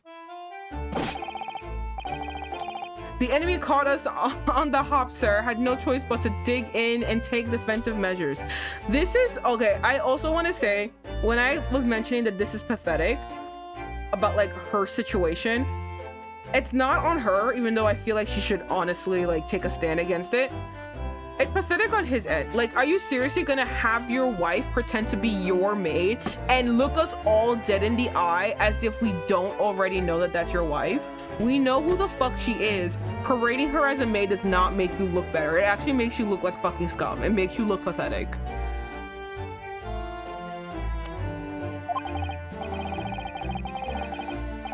To be honest, if the enemy had kept shelling us for another minute, we would have been toast. Of course, a veteran such as myself is only too aware that on every battlefield, you're just a gnat's whisker from death at any moment. Are we talking about a marital quarrel here? I know, like, what the fuck? What are you talking about? Well, I must say, I'm dubious that this testimony will shed any light to the origins of this jackknife. In combat, one's focus narrows such that surroundings are barely noticed. These witnesses may not be able to offer anything more than they have testified already. This may be a dead end. Von Sachs may well be right. Well, whatever the chances, we only have this last cross-examination to uncover the truth, Mr. Naruhodo. Yes, I'm afraid so. All right. Very well, counsel. Begin your cross-examination. All right, let's go, bitches.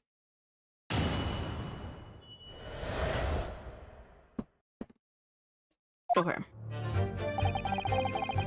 Yes, on the day you're referring to, the wife and I had a bit of a skirmish. Give me 1 second, guys.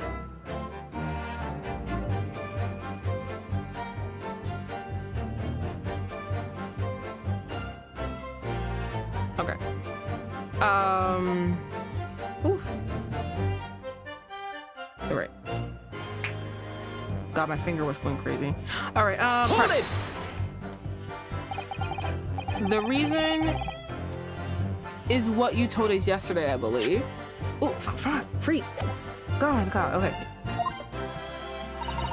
Yes, that's right.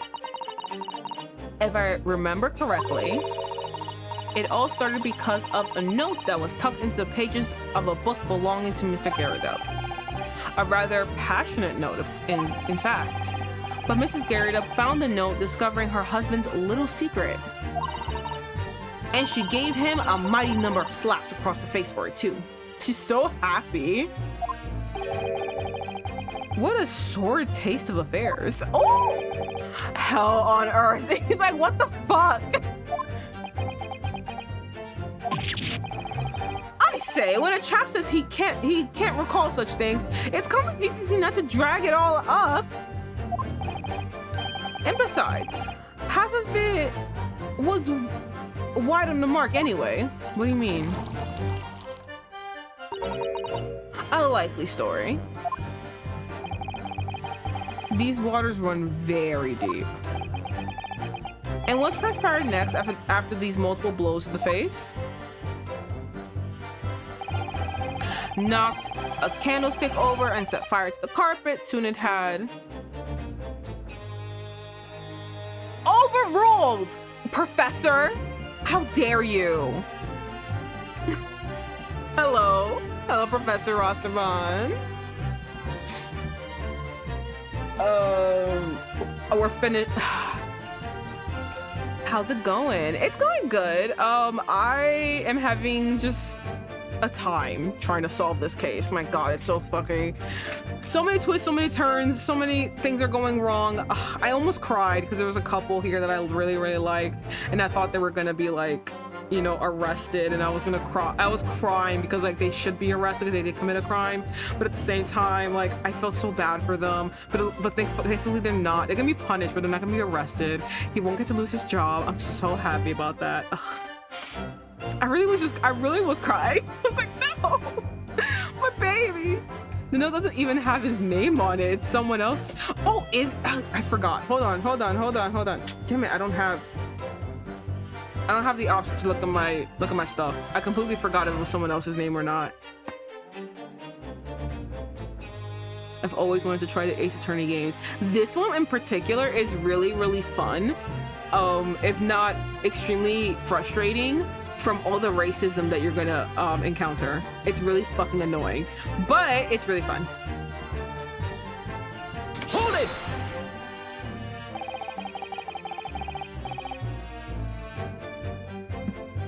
I'm in Florida. Racism is normal there. Okay, perfect. So we are Japanese and we're gonna go to England. So imagine that racist. Oh my god, it's so fucking. It's literally to the point. It's really so mad. It's all old school racism. It truly is. It's so annoying. It's like, and then it's just like sometimes they're like really subtle to the point I'm just like, I don't even know if that's fucking racist or not, but I'm mad. Like it's triggering. This is the best in the series. It is. It's really fun. I haven't played all. This is my only one I've played, and again, I know nothing, but this is such a good introduction to like learning some stuff. I am kind of excited to play the next one. That'd be really fun to play. And the fire also spread in some items of furniture, didn't it? The bookcase, yeah, the bookcase, my armchair, anything of mine, really.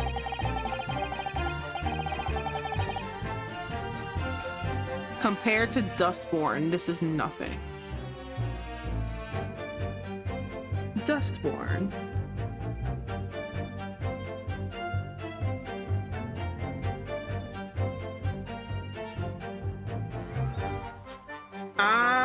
Oh, okay, I'm looking at it right now. Okay.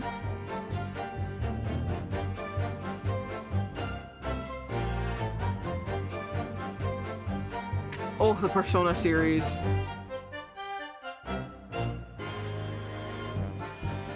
It's a game where you literally have a trigger mechanic. Oh!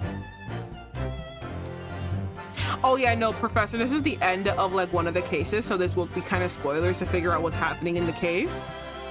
I understand if you don't want to be spoiled.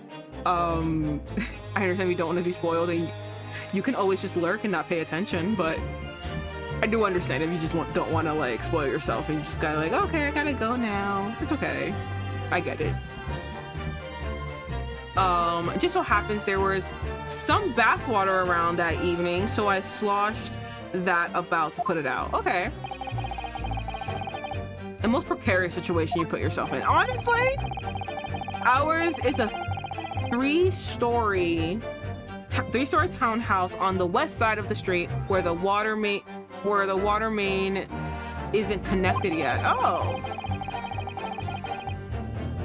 Have to draw water from a public water pump during the day if you need any, you see. The lodgers are also moaning that they can't get any water at night. Although, the little mustache Japanese man buys water in bottles, I believe.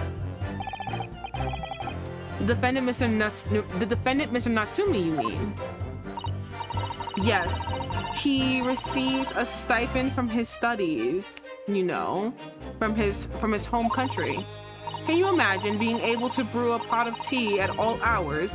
He's obviously very well off. Have you actually seen the state of the man? I know he's not well off. What the fuck are you guys talking about? This man is suffering. He has a fucking shitty ass room because of y'all. I believe he uses all of his income to buy books. Yeah, no. Also, he has bad money management. This is all his fault. Well, anyway, the point is, I was able to douse the fire with water, fortunately enough. Okay. My friends can't even afford daylight. No, he can't. That's the part. He got no windows. Meanwhile, I was picking up whatever I could to find a throw at him. Okay, cool, and hold it, push. Even though the room was on fire, as far as I was concerned at the time, it was more important to extinguish my anger than the flames. When a woman wants to throw, she must throw. That is most certainly not true of Miss Susato. Hold on. Oh, okay, hold on.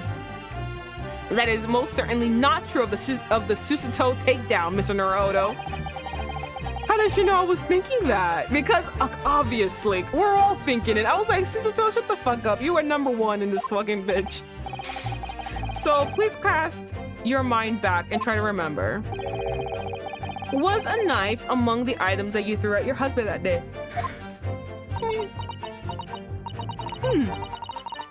In all honesty, I don't recall.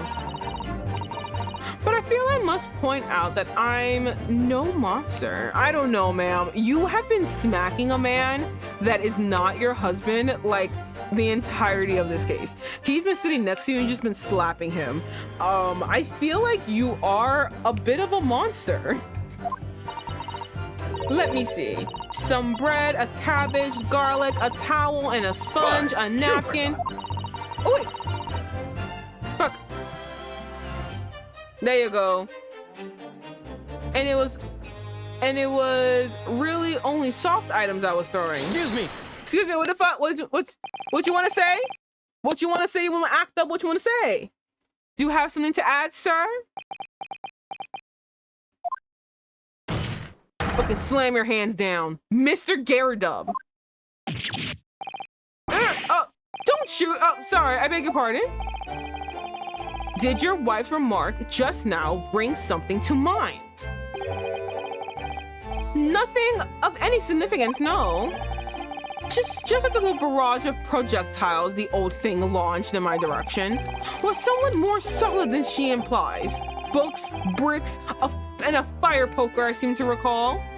Wow, she really was just like, I'm just a dainty thing. I'm just so demure. I'm so mindful that I took all the soft things and I threw it at my husband. You see? So respectful, so mindful.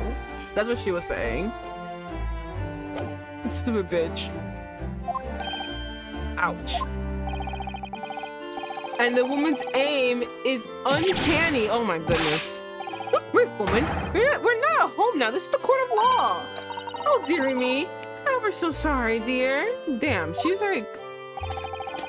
What's she even doing with a teapot in here? Thank you! Honestly, John, I would never have thrown such things at you, obviously. Well, take a look at this then. How do you suppose that happened? Your pipe, sir? Damn, she messed with a man's pipe. I'm talking about my ass. I don't know anything about pipes. Had this thing in my hand, as usual, at the time of the onslaught. Knocked it clean out with one of her soft projectiles, she did. Yes. And when I went to pick the thing up, it was broken in two. I'd like to see a sponge do that sort of damage. I see. Your pipe was broken. It would never have been sent flying unless it was hit by something pretty solid. Anyway, I've managed to bandage the thing up for now. Huh. You are one to exaggerate, aren't you, dear? And you are one to, like... What? Fuck. It's just... It left my brain. But, like, he's exaggerating. You are, like, not undermining. Fuck, but you guys know what I mean. It's left my brain. It's okay. You guys understand. I wonder what we should make of this account. Maybe I can summarize? Ugh, yes. There you go. That's exactly how I feel.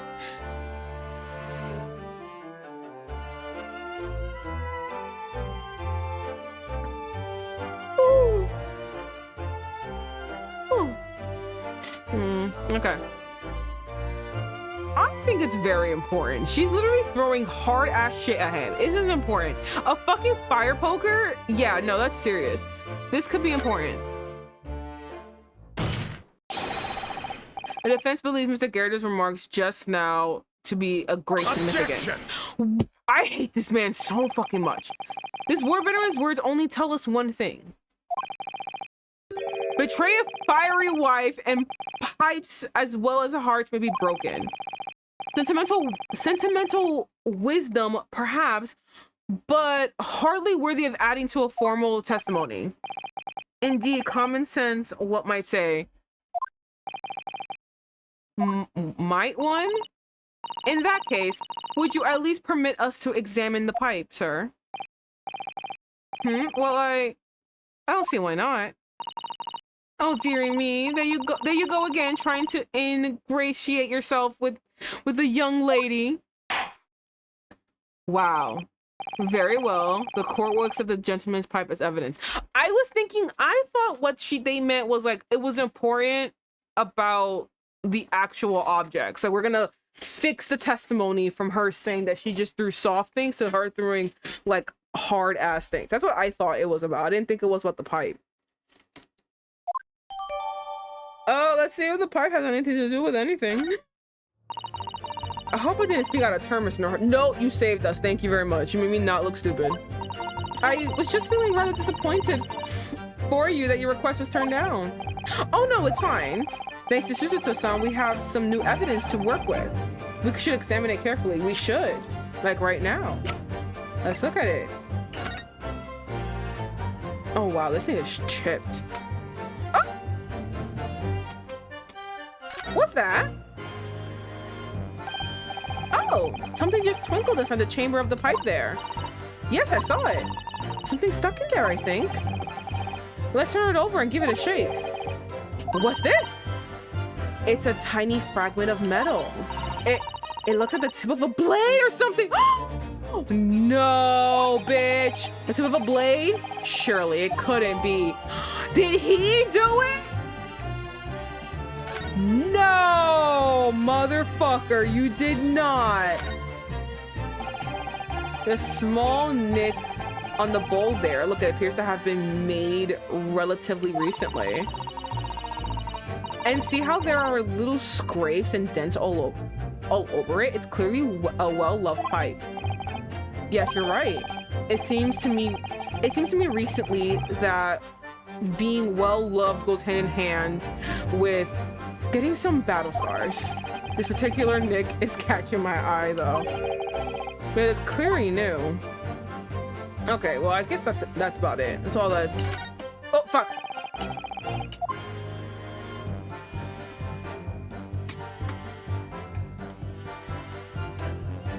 You mean like, and who did it?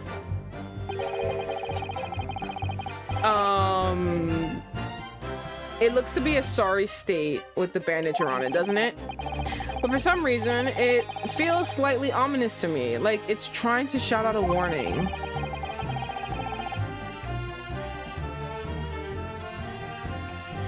Maybe because it's the same blue as Mr. Garrett's dressing gown. I suppose it must be must have considerable sentimental value to Mr. Garrett, given that he's gone to the trouble of repairing it like this. Either that or he can't afford to replace it. Could be that one. It is a clever place to hide it. So I think, you know what? I'm gonna say it still stands. I think she did it. I said it before, I think she did it, so. I mean, it's just a little tip. This is a tiny piece of metal we found in the chamber of Mr. Garrett's pipe. It looks like the tip of a blade or something. The tip of a blade? Is something wrong, Mr. Naruhodo? I don't really know. There's just something niggling me. But I can't quite put my finger on what it is. Perhaps in that case, it would be wise to examine some of the other pieces of evidence again? Alright. Alright, she said it herself. Let's go back to this knife.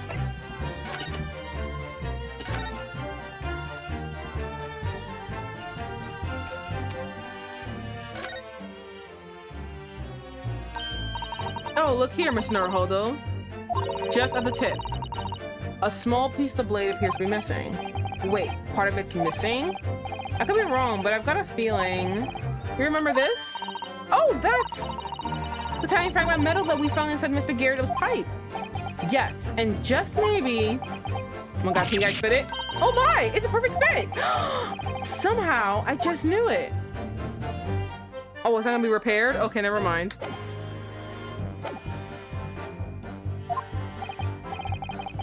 Well, thank you for that. Thank you for that rebuttal, Mr. Gyarados. Now, if we could return to the crux of the matter, what can you tell the court about the knife used to attack the victim? Okay, where are we? Plenty of knives around the place. Can't say I'd notice if one or two went missing. Hold it! Sorry, would you care to elaborate? Nothing to say, really. Rather partial to the spot of carving, you see. Pipes and whatnot, fishing tackle, you know the sort of thing. Oh, I didn't even see what Stone said. It just depends whether it was on purpose or accident. Listen, I'm still on the side that she did it. She seems crazy enough to literally run after this bitch and stab her. I think the woman was actually at the house and ran out of the house. I think she did it. That's just me, personally. I think she did it. He noticed that she did it, and he was like, wow, again, another ride or die. He was like, I don't want my lovely wife who throws things at me that I love to go to jail because she murdered someone without listening to all the facts, so I'm gonna hide it. I think it's her, personally. I was just yelling like, oh my god, was it him? But like, I think it's her. Yeah, that's just me. It's a passion we both share. I love to carve little wooden trinkets too. And then there's my leather work. Sorry to say, we're always losing knives about the place, and we have dozens of the things. We sell them in the market sometimes, 20 for the piece. 20 for the price of 19. Needless to say, I snapped them up.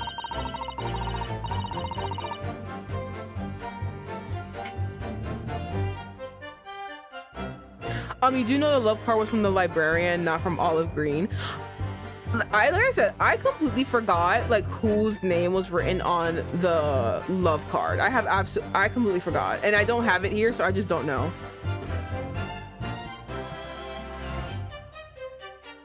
So, honestly, news to me.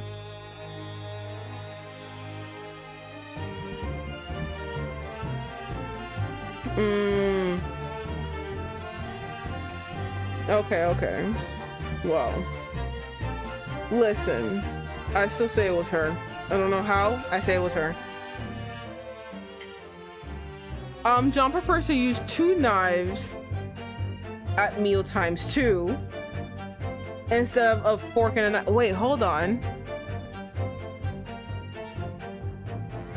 Instead of a fork and knife. Now, Joan, we don't want people to think that's some... Here we go again with the scoldings. Why are they being so evasive? I imagine it's because they don't want to believe it. They can't bear the thought that it might have been one of their knives that injured the victim. Which is entirely understandable, of course, but still. Go on with your testimony, witnesses. Sir. If that body thing in the victim's back was really one of ours, we'll have a job proving it.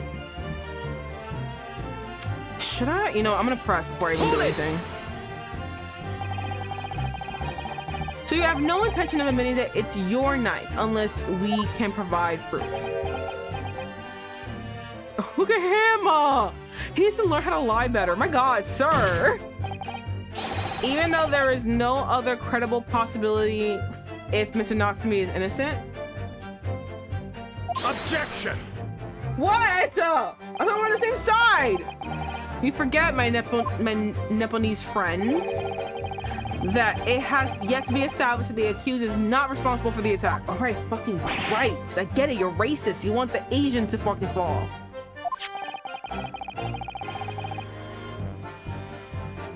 If there was some way to know who... Okay. I suppose wizardry like that was just a dream. Okay, I figured it out. Okay. Perhaps you're thinking of fingerprinting, Mr. Naruhodo. What? You mean it's not a dream? That sort of wizardry really exists? Whenever people touch anything, they leave behind a unique pattern on their skin. From their skin, or so they say. But I can't see anything. There are already countries in the world where these so-called fingerprints can be used as evidence. Lord Strongheart is currently discussing the matter with the Ministry of Justice. Yes, I believe we are rapidly approaching the era of scientific methods of investigation. But for now, we shall have to find an alternative method of proving our assertion. That this knife found in the victim's back was originally in Mr. and Mrs. Garrett's house. Ugh, if only I can transplant this whole incident to several years in the future. Okay, now that we got it, we can actually do the thing. That's the extent of their testimony, is it? What do you think, Mr. Naruhodo? Well, I think we've heard all this before, to be honest. I can't say I'm particularly confident we'll be able to prove anything new from this testimony. But in this cross-examination, it's absolutely essential that we establish how this knife came to be in the scene of the incident. Yes, I know.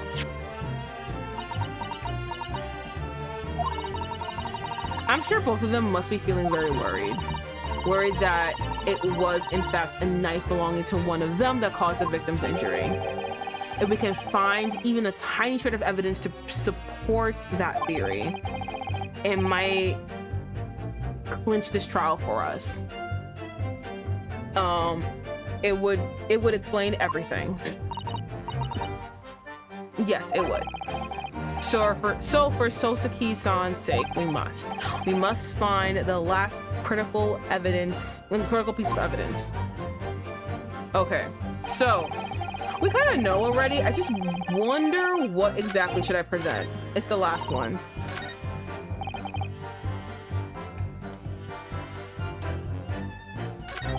Okay, the one that I should use to prove, I feel like this one? It's not his pipe. Okay, which one was it? Which one is it? Oh, fuck.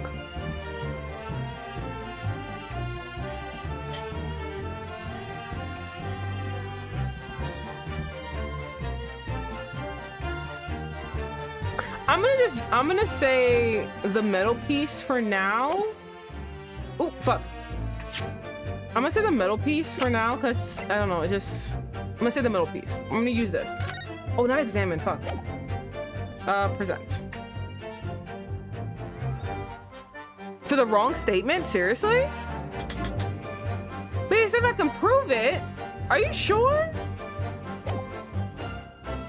It's bodily thing the victim's... If that bodily thing on the victim's back really was one of ours, you'll have to job proving it.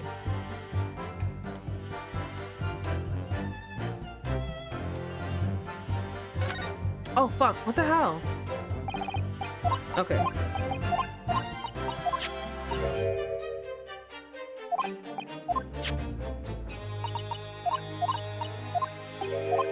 I just don't see any other way. I'm just gonna present it because I literally don't see any other way other than that.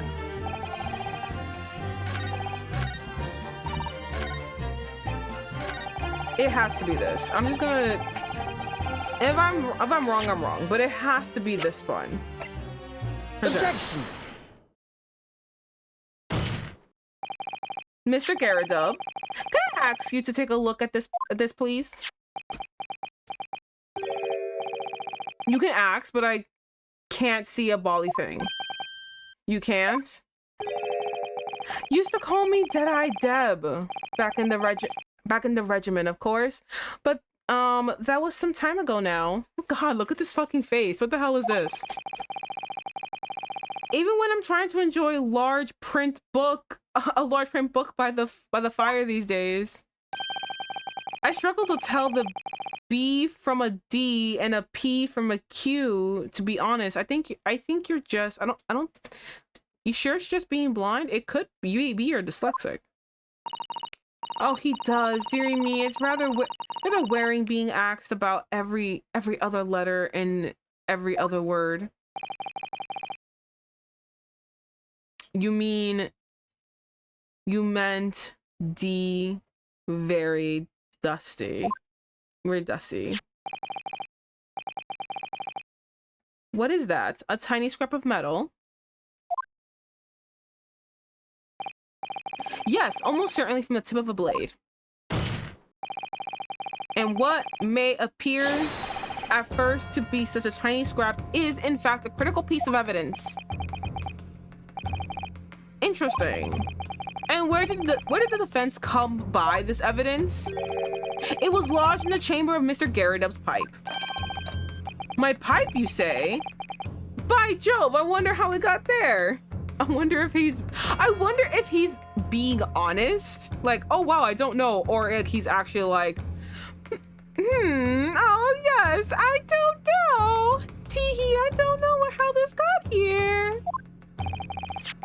And what precisely does this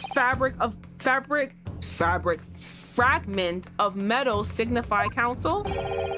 Are you suggesting that it is in some way related to the matter of the stabbing on Briar Road? Smack your face. I am. What? When put together with another piece of evidence already in the court record, I believe this tiny fragment of metal will unravel the whole truth of this case, my lord. Oh my god, look at his booties out. I forgot, he got burned. You appear rather confident. You appear rather confident in that extraordinary statement, counsel. Very well, then present the prominent evidence to the court. What evidence, when paired with this fragment of metal, allegedly reveals the truth of this entire case? This one. Take that! This is the knife that was found in the victim's back. If you look closely, you can see that it is there is a small piece of the tip of the blade that is missing. A common issue with the inferior blades sold at unsavory street markets. Criminals who use them regularly leave the tips lodged in the victim's bones. Damn. And what of this particular knife? No doubt its tip has suffered a similar fate. Now languished somewhere near the spine of the victim. Objection. No, actually. No, that's not the case. The tip of this particular knife's blade is the very fragment of metal we discovered in the chamber of Mr. Garridub's pipe. Oh! That's right! I got fucking Dracula! Good grief! What on sights? Oh, I hit him right in the heart. Look at him. I don't believe it. Aha! Fuck you, bitch! The knife from the crime scene and this fragment of metal are a perfect match. Good golly gosh! Damn his boot. Oh my god, they have a crate for her because she's so short. Order, order, order! Is this some sort of... I'm tired. I'm so tired. I was expecting at least you to not be racist. Eastern sorcery. This is no magic, my lord. This is a miracle. A miracle? So Von Zyx has figured it out, has he? Counsel, explain this extraordinary coincidence at once! Yes, my lord. The crucial point we have to ask ourselves here is, when did the fragment of metal find its way inside Mr. Garridub's pipe? Something that was clarified for us in the most recent witness testimony. had this thing in my hand as usual at the time of the onslaught. Knocked it clean out with one of her soft projectiles, she did, yes. It would never have been sent flying unless it was hit by something pretty solid. Oh god, okay. Goodbye, Grace. Great Skinardo. Thank you for joining. Have a great night. Oh shit. Oh my god. Thank you for gifting a sub. Oh my god. Thank you.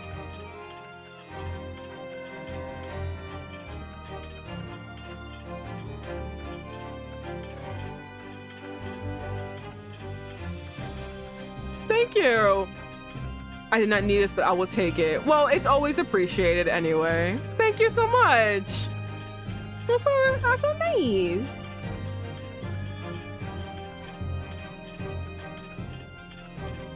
Okay. Oh, dearie me. During the argument between these two that occurred just as the victim was... I'm sorry. During the argument between these two that occurred just as the victim was on the pavement below, Mrs. Garrett flung this knife at her husband. However, the knife missed Mr. Garrett, instead striking the pipe in his hand at the time, which caused the tip to break off, of course. He's so mad that I'm right. Good lord. Oh wait, hold on. Does that mean he's gonna try? Who is he gonna try to kill? We got 3 people. Is he gonna try to kill Sasuke? We gotta get him out of fucking England that night. He's gonna try to kill him. We gotta get him out of here. Good lord. Yes. There is no one who tried to kill them. Okay. No, I'm saying because you know how like what's his face is like, oh, no one. No. What I'm trying to say is because you know how he's the Reaper of the Bailey and that no one survived. Like basically our last defendants that was proven innocent got died, and it's like presumably that the Reaper did it because no one survives. So I was like, oh my god, does that mean that like our boy's not gonna live after this? We gotta run. We gotta book it. He's gonna try to kill him so he could not be proven wrong. He looks big mad.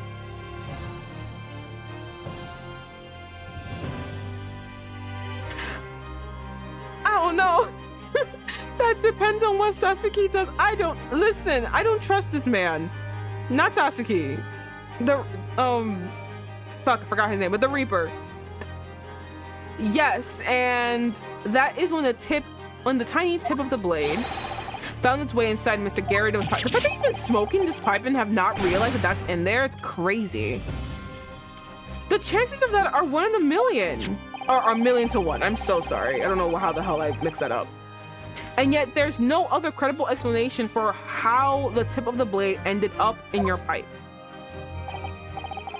Then, after losing its tip, the knife ricocheted off the pipe, flew out of the open window.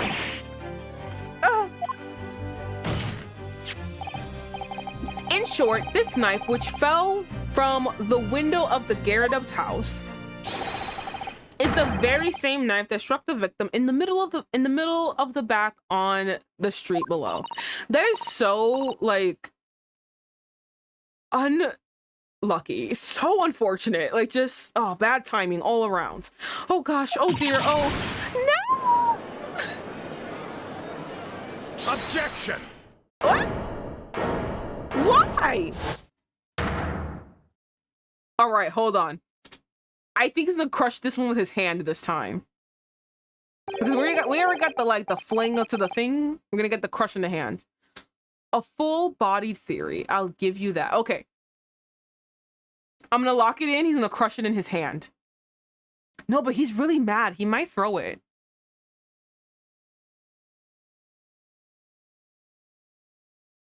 I'm gonna say... I'm gonna say he's gonna crush it in his hand. A complex bouquet of seemingly trivial points plausibly arranged to create an almost passable vintage. Allow me to toast my learned friend's characteristically Nepalese approach to bottling his argument. Sorry? But after all, it is just a theory. The bottle, I fear, is corked. Because you see... Never mind, it was the foot thing. It's spoiled by the insurmountable inconsistency. An insurmountable... What? Lord Von Sykes, explain yourself. I hate this man so much. My God. What is this inconsistency you claim to have identified? An inconsistency of the simplest nature, my lord. The victim was found with the knife planted in the middle of her back. Yes, and her... Yeah, it's... Yeah. Bruh. That's right, you silly little man. Now, Joan, old thing. What are you getting so excited about? Let's consider the basic facts of this case once more. The victim was walking along the pavement before being stabbed in the back and falling to the ground. If the knife that struck her had fallen from above... Oh man, no! It was a 50-50 chance. I was gonna lose, but like, damn, I really want him to crush it. There's no possible way it could have planted itself in the victim's back. His booty's all out. He even get pants. He just let his booty be all out. Order. Quite right, you see, this is exactly right. If the knife had fallen on her from above, it would have been struck her on the top of her head. God damn, keep smacking your husband. He's just there suffering. I say suffering very loosely because he seems to like it, so.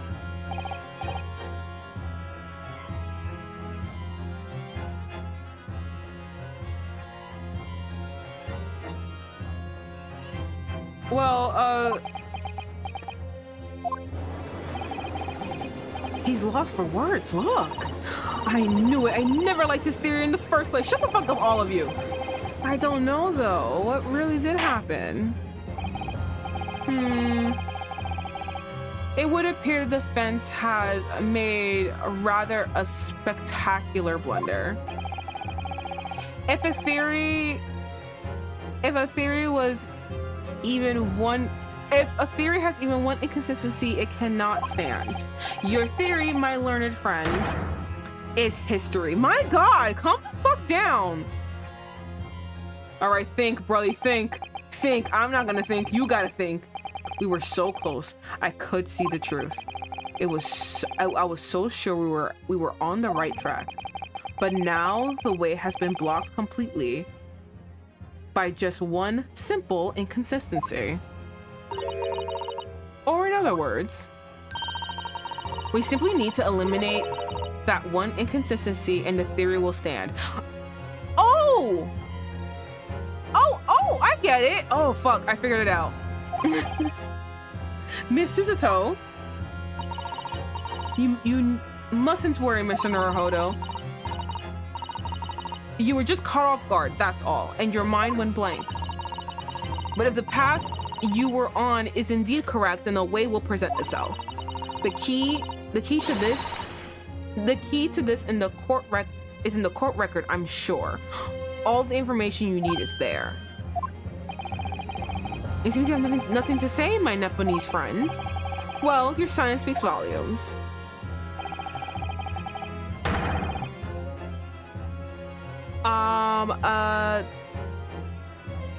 Attack it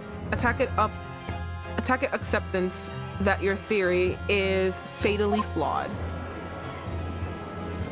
She's so short. Yeah, fuck you, bitches. My boy is cooking. He's coming. He's got this. Oh, fuck, I missed it. This means that I need to sharpen my mind and dig deeper for the truth. It's a test. Yes. If the knife fell on the victim from above, there's no way it could have hit her in the middle of the back. Under normal circumstances, that is. What are you implying? Counsel, there is a piece of evidence in the court record that can explain this inconsistency. That can explain how the knife that fell from above could have pierced the victim's back. We already have the answer. Goodness. Utter madness. Surely this must be the last time. Counsel, present the evidence of which you speak. This is the last inconsistency, the final piece of the puzzle. If I can successfully make sense of this, the truth will be laid bare at last. The evidence explains how the falling knife became lodged in the victim's back it has to be the book. Because if she wasn't in the house, right? But they were flinging bitches out everywhere, right? He lost the book. And it was in her hand. So she must have thrown the book out of the fucking window first. This one walked by, saw it, went to grab it, that everyone agreed she had it in her hand, went to grab it, and that in the exact same moment when she bent down, that's when the knife went right in her back. It has to be this. Take that! This, the fourth book found at the scene, is the final piece of evidence the defense will present. Triumphant music, please! The burnt book? Isn't that Mr. Garridub's book? Yes. And to understand its significance, we have to consider how it came to be at the scene in the first place. This photographic print clearly shows the book in question, and the victim holding it in her hands. But as we all now know, it was the police constable that put the book between her fingers like that. That was a little picture. Quite so. As part of his wholesale transplanting of the crime scene to the opposite side of the road. Yes, but he said that he did it because that was where he found it. Yeah, that's true. However, as part of his testimony, Constable Beat made an extremely enlightening statement on that point. But what made you place the book in the victim's hand? Oh, really, sir? That's because that's how I found it. When we first ran over to the scene, the victim was already holding the book. So when I moved everything, I made sure it was still in her hand. In other words, the victim had already picked the book up of her own volition. And clearly, that must have been before she suffered the knife wound. Well, I should say so. After being attacked with a knife, I don't imagine she'd have been doing much of anything. So the question becomes, why did the victim have that book in her hands? By Jingo. I think I'm beginning to see what may have happened now. Oh dearie me.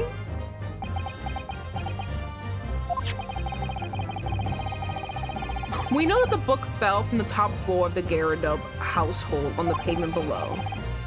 That precise... Oh, God, hold on. Oh, God, I'm so sorry.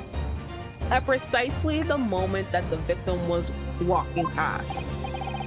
Yes, and at exactly that moment, the young woman was walking along the street in the light, quote unquote, when all of a sudden a book fell right in front of her. The book I threw. Yes, Mrs. Garridub. And what do you think the woman did? What would you do if you were walking along, suddenly a book landed in front of you on the pavement? Pick it up thinking it would be... Pick it up thinking it would be a death note and we could just like, you know, do cool things with it. Quote unquote cool. Well, I really can't imagine it, but I suppose she must have reached down. Oh, she's so cute. Look at her little face. Look at her little pout. And pick the book up. Yes, and that is exactly when the woman, in fact, and that is what the woman in fact did. She picked up the book. Oh heavens. And when the woman reached down to pick the fallen book up, what position would her back have been in? That's right, facing the sky, completely and utterly defenseless. Then, in the very next moment, while the woman was still bent over picking up the book, oof. Poor lady. Thank God it was winter, so probably her winter coat was at least a little thick enough. It like kind of like blunted the impact. Oh God. The next object fell from the room above the jackknife straight into the middle of her back.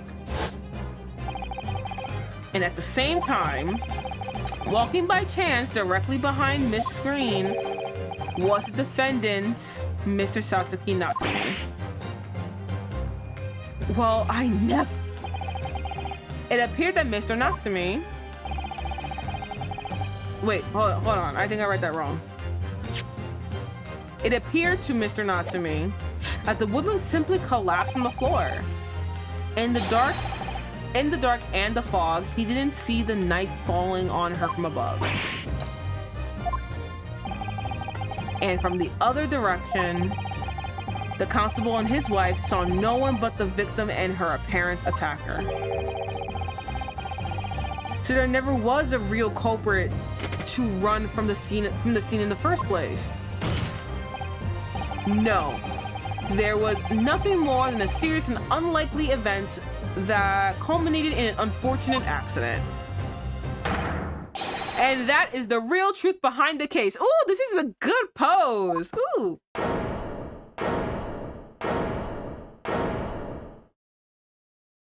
I won. Say it. Well, Mr. and Mrs. Garridub.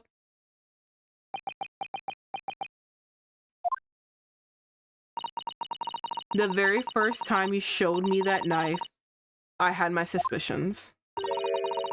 I wondered if perhaps it might have been something like that.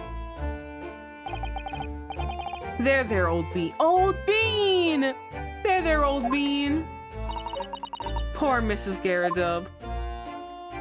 There's this thing called anger management. We might want to go to that. Of course, I never meant for anything of the sort to happen, but it was all my fault, wasn't it?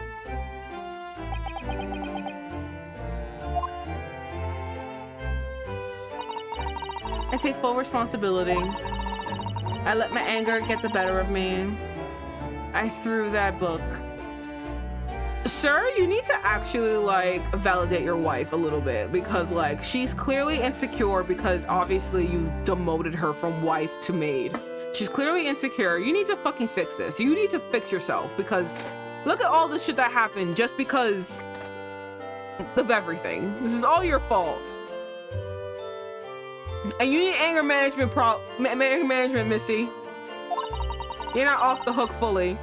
And I threw the knife as well. John, dear. It's all right. I know. I'm ever so sorry. Look at I wish his eyes were shining too because I've been so cute. They looked at each. Oh, this is such a cute picture. Truly, I'm sorry. Oh no! Oh no! Stop that.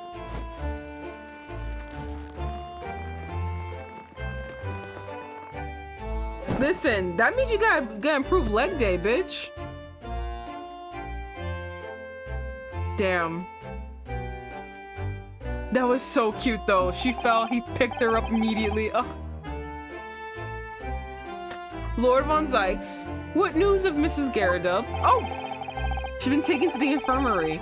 It will appear that today's events have left her in an especially flustered state. That was so cute. That was on fire 2 days ago. Not much recover from that.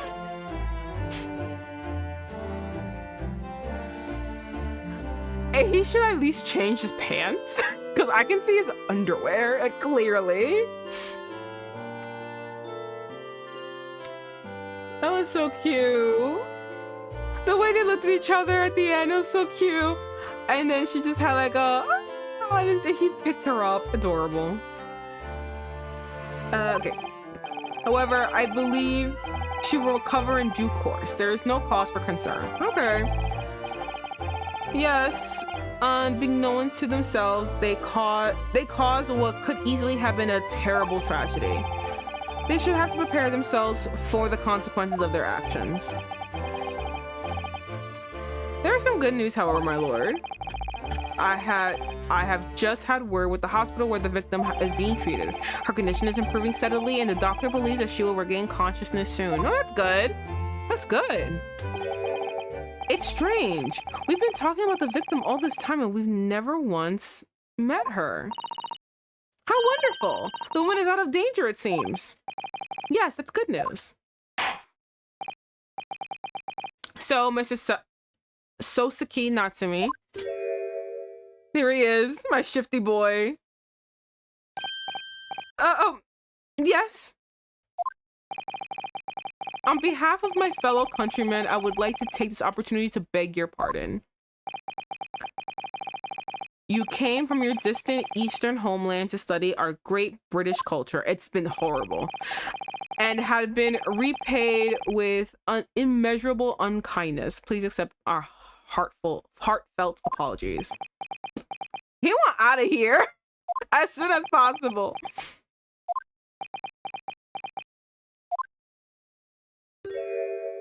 I hate this place. No, it is me who should be begging your pardon. I wouldn't. I'd just be like, okay, thank you. Can I get the fuck out of here now? Oh no, Mr. Natsumi. That evening, when the young lady just collapsed on the pavement before my eyes, I jumped to the wrong conclusion again in my confusion. What conclusion, sir?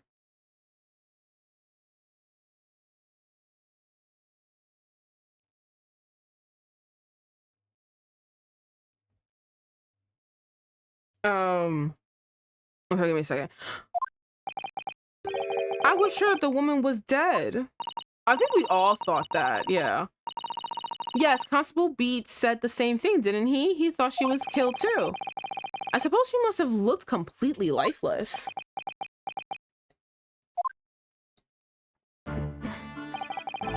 It's been about a year since I arrived in Great Britain now, but I still can't get used to life here. I can't relax. I'm sure there are evil spirits lurking in the fog, like they're haunting me. Poor Soseki, his imagination really has gotten the better of him. Yes, poor man. So when it happened, I thought the young woman had been taken by the fog spirits. Oh my god. I should never have dropped my books like that and run away. I should have called for help, for a doctor, for the police. Instead, I've managed to create a rift in the relationship of trust between our two empires. And for that, I am truly sorry. It's very quiet. No one's saying anything. For once, no one said anything. One could indeed say that some sort of mischievous spirit had been at work here, I think. One that created a chain of unfortunate mishaps. We were befooled by this spirit and led to false conclusions.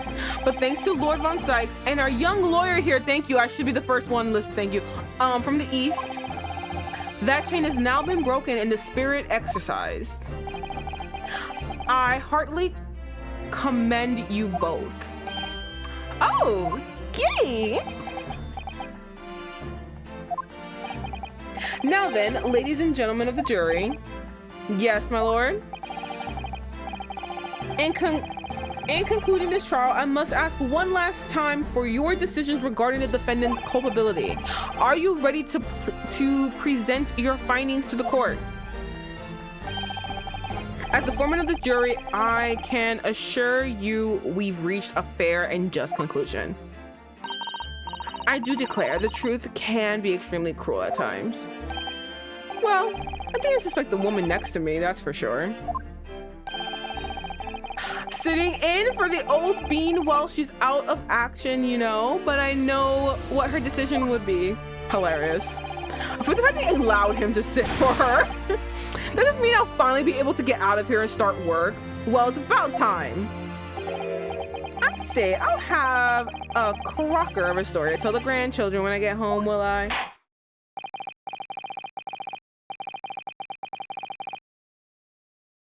Very well, ladies and gentlemen of the jury, I hereby demand your final decisions. Mr. Foreman. Not guilty.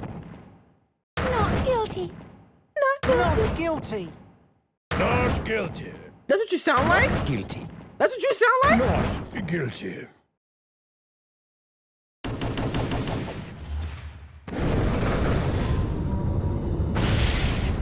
And I won, bitches! Very well, Mr. Soseki Natsumi, I hereby pronounce you not guilty, bitch! Let's go! God, I need celebratory things here for my stream whenever I get not guilty. Oh, I'm so excited. Oh, thank God we did it. We finally survived. We did it. Now we gotta get Natsumi out of here before the Reaper kills him. And finally, Mr. Natsumi. Oh, yes, my lord. Yes, lord. Sure, sir. You are now a free man once more. It is my hope that you will continue to further your education in British culture. He wants out of here, my guy. And may you never again be brought before me. Oh, yes, sir. Of course. He's like, I get the fuck out of here. All my life, I swear I'll never step foot in the courtroom again. I'm transported to tears. Thank you, counsels. Court is adjourned. Yeah, we did it. We did it, boys.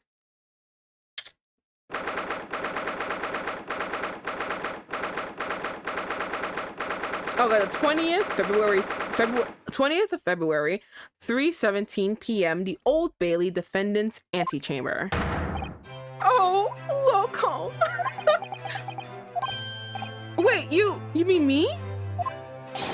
Of course! Is there another loco here? I mean, is there even one? Compared to the original Lockholm student, Mr. Naruhodo Esquire, your name has become rather short, hasn't it? It has, actually. What's wrong with using my actual name? Oh, at least I'm free, I'm free! Joyful, joyous, jubilant, jubilation! Heedy, heartily happiness, hurrah! Oh, I am pleased. Mr. Natsumi is delighted. Would it be so hard to just say that then? No, we must be with the dramatics. Fucking Naruhodo, keep up. Lockham, you did it. You saved me from the brink. Well, what happened to the poor woman? Well, what happened to the poor woman was in no way your fault after all. I'm just glad everyone can see that now. No, not that. Lovely, loyal Lockham lawyer. Yes? I mean, as I said before, I have just never got used to life here in Great Britain. Every time I look over my shoulder, I see foreigners. I mean, obviously. I see towering brick buildings. I mean, you can't escape that. And from high up windows, I see them looking down at me laughing. Look at that little hunchback. Oh no, that's me. That's me. They might actually be doing that. Oh dear, I'm sure that's all in your head, Mr. Natsumi. No, I think the last part is real. But today, you Lockham lawyer gave my gloom the boot. You stood firm behind the baronal bench before all those those babbling British. You battled to the bitter end, laying bare the baffling truth. And when I beheld the blinding fireworks among the beams of the Bailey's roof, I bellowed, "Man, the best barrister ever born!" Well, that's very flattering, and we're very pleased for you. This has given me a wonderful antidote to recount to my old friends back in Japan. Oh, an antidote? Is that what's to become of all my hard work, right? Just a little footnote in your fucking story? Oh, there you are, my dear fellows. Baby's here. I apologize for keeping you waiting. I rose late this morning. Oh, Mr. Sholmes, what a pleasure to see you. I see I am here not a moment too soon. A disaster has been averted, I'm glad to say. Oh? The trial shall begin presently, Mr. Naruhodo, and I wish you the very best of luck. It's just finished. What? No! Then my haste was in vain? Bruh! I think it started like in the morning, right? Because it's 3 now. It started in the morning. You missed everything, my guy. You! Herlock Sholmes. Oh, have we met, sir? Bitch.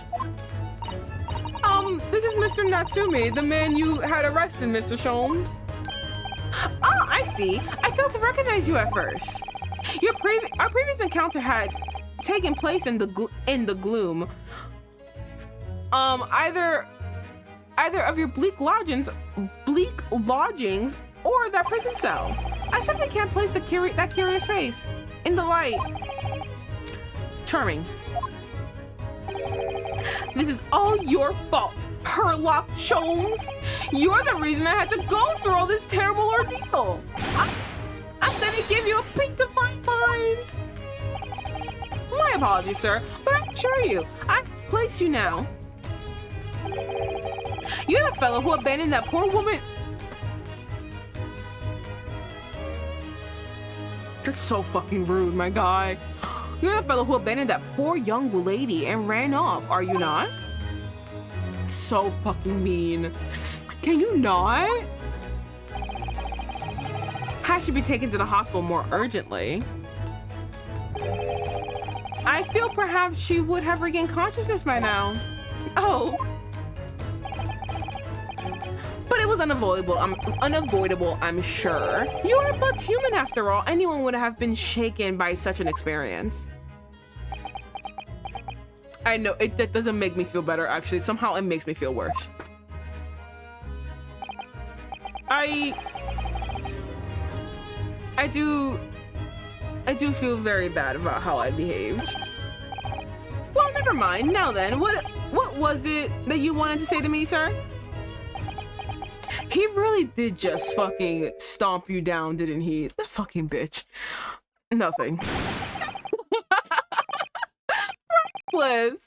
Oh, I'm sorry, really, but that was quite priceless. Poor Soseki-san. I know, fucking Christ. Still, on the bright side, you've had an extremely entertaining experience without paying a penny. Excuse me? It would seem you were not even found guilty. I know, the fact that he's trivializing this, that's the word I wanted to know. Oh, that's what I wanted to say, trivializing. The fact that he's trivializing this is insane. But there was no bright side. Whatever do you mean, Mr. Natsumi? Even after this, I'm still cursed by the spirits and now by the Reaper. Honestly, yeah, that's what I'm fearing. He's gonna die unless we like get him back to Japan. He's gonna die. Ah, Lord Von Sykes. I haven't forgotten, you know, what facing that man in court means. Even if you're found not guilty, you're still doomed. It will be all right, Mr. Natsumi. If the Reaper appears trying to make trouble, I will protect you. Let's go. Yeah, why me? With a perfect executed Susato takedown. Why me? Why is it always me? Can't you do it to someone else? Much as I like to be turned on my head, a bit of warning might be nice next time, Miss Susato. Can't believe she fucking did this to me. So, Mr. Natsumi, what do you tend to do now? You mentioned something about recounting your experiences to your friends in Japan, back in Japan. Are you leaving today? I believe you should leave today. Yes, I intend to return to my homeland soon. Oh! It's already been a year since I arrived here in Great Britain. I visited universities, libraries, bookshops. I have been honored with the tutelage of professors. I've learned so much about the wealth of literature here in the city it has shaped. And I've come to realize that it is my calling to sail home and tell my fellow countrymen about it and how much he fucking hates it. That's very touching, Mr. Natsumi. Or, in perhaps less veiled terms, you wish to withdraw halfway across the world to escape the terror of the Reaper's curse. That's not it at all. It is 100%. The more I learn of literature, the more this strange feeling claws at my insides. I feel compelled to return to my roots and attempt to pen a work of my own. Oh, I see. A work of literature by Soseki-san. Could be an interesting read. And what about Miss Susato and yourself, Mr. Naruhodo? Sorry, what about us? Will you return to Japan alongside your mustache compatriot? Why would we? A week has not yet passed since we arrived in London. And only now does it feel as though we have finally found our foot. Found our feet, I think she said. Oh, God, I don't know why I'm not reading this correctly. And you are...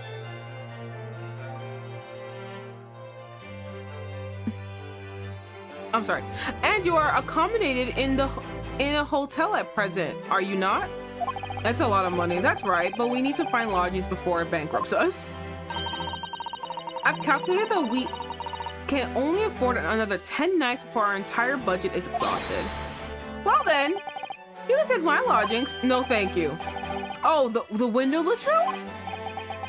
Ah, but what it lacks in windows, it's more than makes up with a floor, a ceiling, and walls. Okay. And of course, I'll be happy to leave behind the accursed evil spirit. Oh my, an evil spirit? Don't you remember? Keep up. Oh yes. It tries to suffocate you while you're sleeping. I think that's called lack of air filtration. I think it's just the layers of dust trying to suffocate you. It tries to suffocate you while you sleep. It's an infallible wake-up call. We'll think about it if that's all right. Perhaps I can offer a more welcome alternative. Would you consider taking lodgings with me? Really? Might as well. Well, the vacancy has conveniently presented itself. Though it's up in the attic, I might add. Are you sure it isn't just a storage loft? I spoke with the landlady this very morning on a matter of price, and Eris is cleaning the room as we speak. You must come at once. I presume you have no luggage to speak of? Oh, this is simply wonderful! What an honor to be invited to take lodgings in the great detective's office.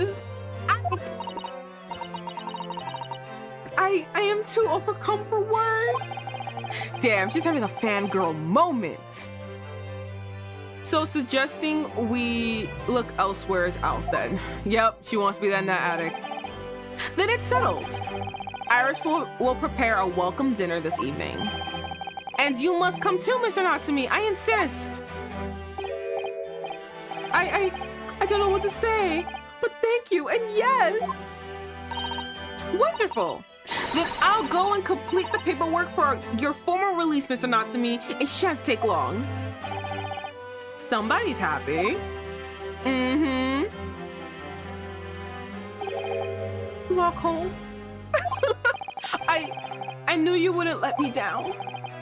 I'm truly delighted to have met you here in London.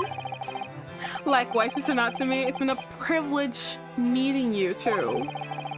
It's a shame that we're going to have to say goodbye so soon. Well, I've come to realize that I belong in Japan. I think so too. But lock home, we'll meet again one day.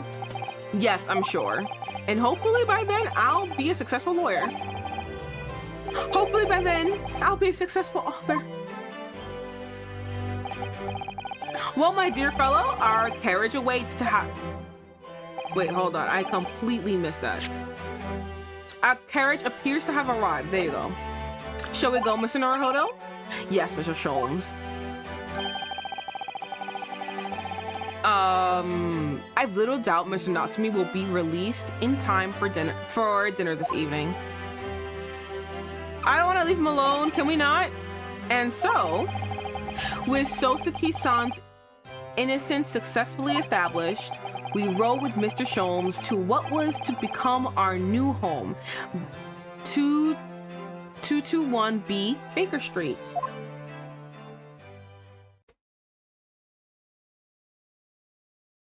Oh, this is where we live. Okay. 20th February, 4:41 p.m., the attic room. It kind of is like a storage. So this is our new office, yes. Our office? I rather like the sound of that. Me too. It's simply wonderful, isn't it? Okay, where were we gonna sleep? Where's the sleep area? I hope you can see this, Kazuma. Oh. It's only a small step. But I'd like to think we're getting a little closer to your dream now. So, my dear friends, do you like the place? Oh my god, he took off his hat! Wow, his hair's luscious. God damn. Mr. Sholmes. Yes, thank you so much. It's a delightful room, Mr. Sholmes. I simply adore it. Good, I'm pleased to hear it. Iris and I are delighted to welcome you. I hope everyone's hungry. It's nearly time for dinner. We'll eat as soon as Mr. Natsumi arrives. We have a lot to celebrate. Iris, you must let me help you. All right then, Susie. You can be in charge of the salad. Splendid. Did we leave Natsumi by himself? Why? Just saying, I'm also scared about that curse. So, Mr. Naruhodo, how does it feel? He's got a snatched waist. Am I the only one? Like, look at his snatched waist. What the hell? To have your own office in the capital. It's very exciting, actually. I can't help wondering what adventures await us. Those are precisely my sentiments when I first established my office at these premises. Until I discovered the dark truth about the city of London, that is. Sorry? London is a glorious place full of wonder, opportunity, prosperity, and mirth. But the brightest of lights cast the darkest of shadows. Shadows? What do you mean? Well, I believe you're well aware of the murkiness that lies behind London's facade already. So, once again, Mr. Naruhodo, welcome to London. I don't like this ominous feeling. Oh my god. Of course, at the time, I had no idea of the significance of those words Mr. Sholmes so casually spoke. But it wasn't long before my turn came to lift the facade and see the true depth of the murk that lay behind it. Oh my goodness. Oh my god, the end! God, we did it! We got to the end! Yay! I got an achievement! Yes! Save my career progress. Oh my god, guys, we did it. We did it, bitches! I can't believe it. And we're on episode 5. I think that's the last one, right? I'm pretty sure that's the last one. Let me see. It is! Guys, we're on our final and last case. Guys, this is gonna be crazy. God, it was so much fun. Oh my god. That was so cool. I'm happy that it wasn't like a murder, like, you know, like the last one where it was straight up murder and he was like covering up everything. Hold on, give me 1 second. I gotta do something. Okay, there you go. I'm really happy that it wasn't like murder. That I was proven wrong and it was completely like, you know, it's just literally anything else. It was a complete accident, a freak accident at that point. But yeah, oh my god, but it was so much fun. It was really crazy, but it was fun nonetheless. And I'm really happy that everyone stuck by and, you know, had funny quips and helped everywhere they could to, like, you know, get the ending. And it was really cool. I did have to, like, you know, go to my little walkthrough that I had. Again, very bare bones walkthrough, but I literally sometimes I had to console it. I was just like, I just don't know. I don't know what anyone's telling me. I'm just gonna look at this thingy. And it gave me like the weirdest instructions. I was like, all right, I'm gonna follow this weirdo instruction. And, you know, it got here. But yeah, oh my god, it was so much fun. I can't wait for the last part. Well, I'm gonna end it here. Thank you everyone for sitting here for the finale, for the final verdict, for the final not the final not guilty, but like, thank you for sitting with the final verdict. It was a lot of fun, and I can't wait for, you know, the next one, and to get through that one and to see what's going on and to see what horrible thing that could be happening. What Sholmes is alluding to, because I know a lot about history of this time and London of this time, and he literally could be talking about anything. He could be talking about any fucking disgusting, underhanded bullshit that's happening in London at this time period.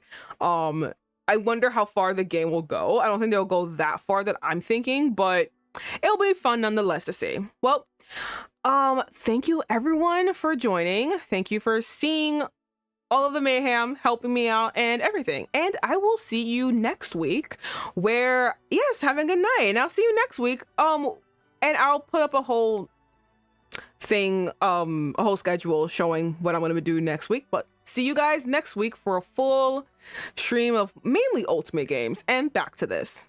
Good night.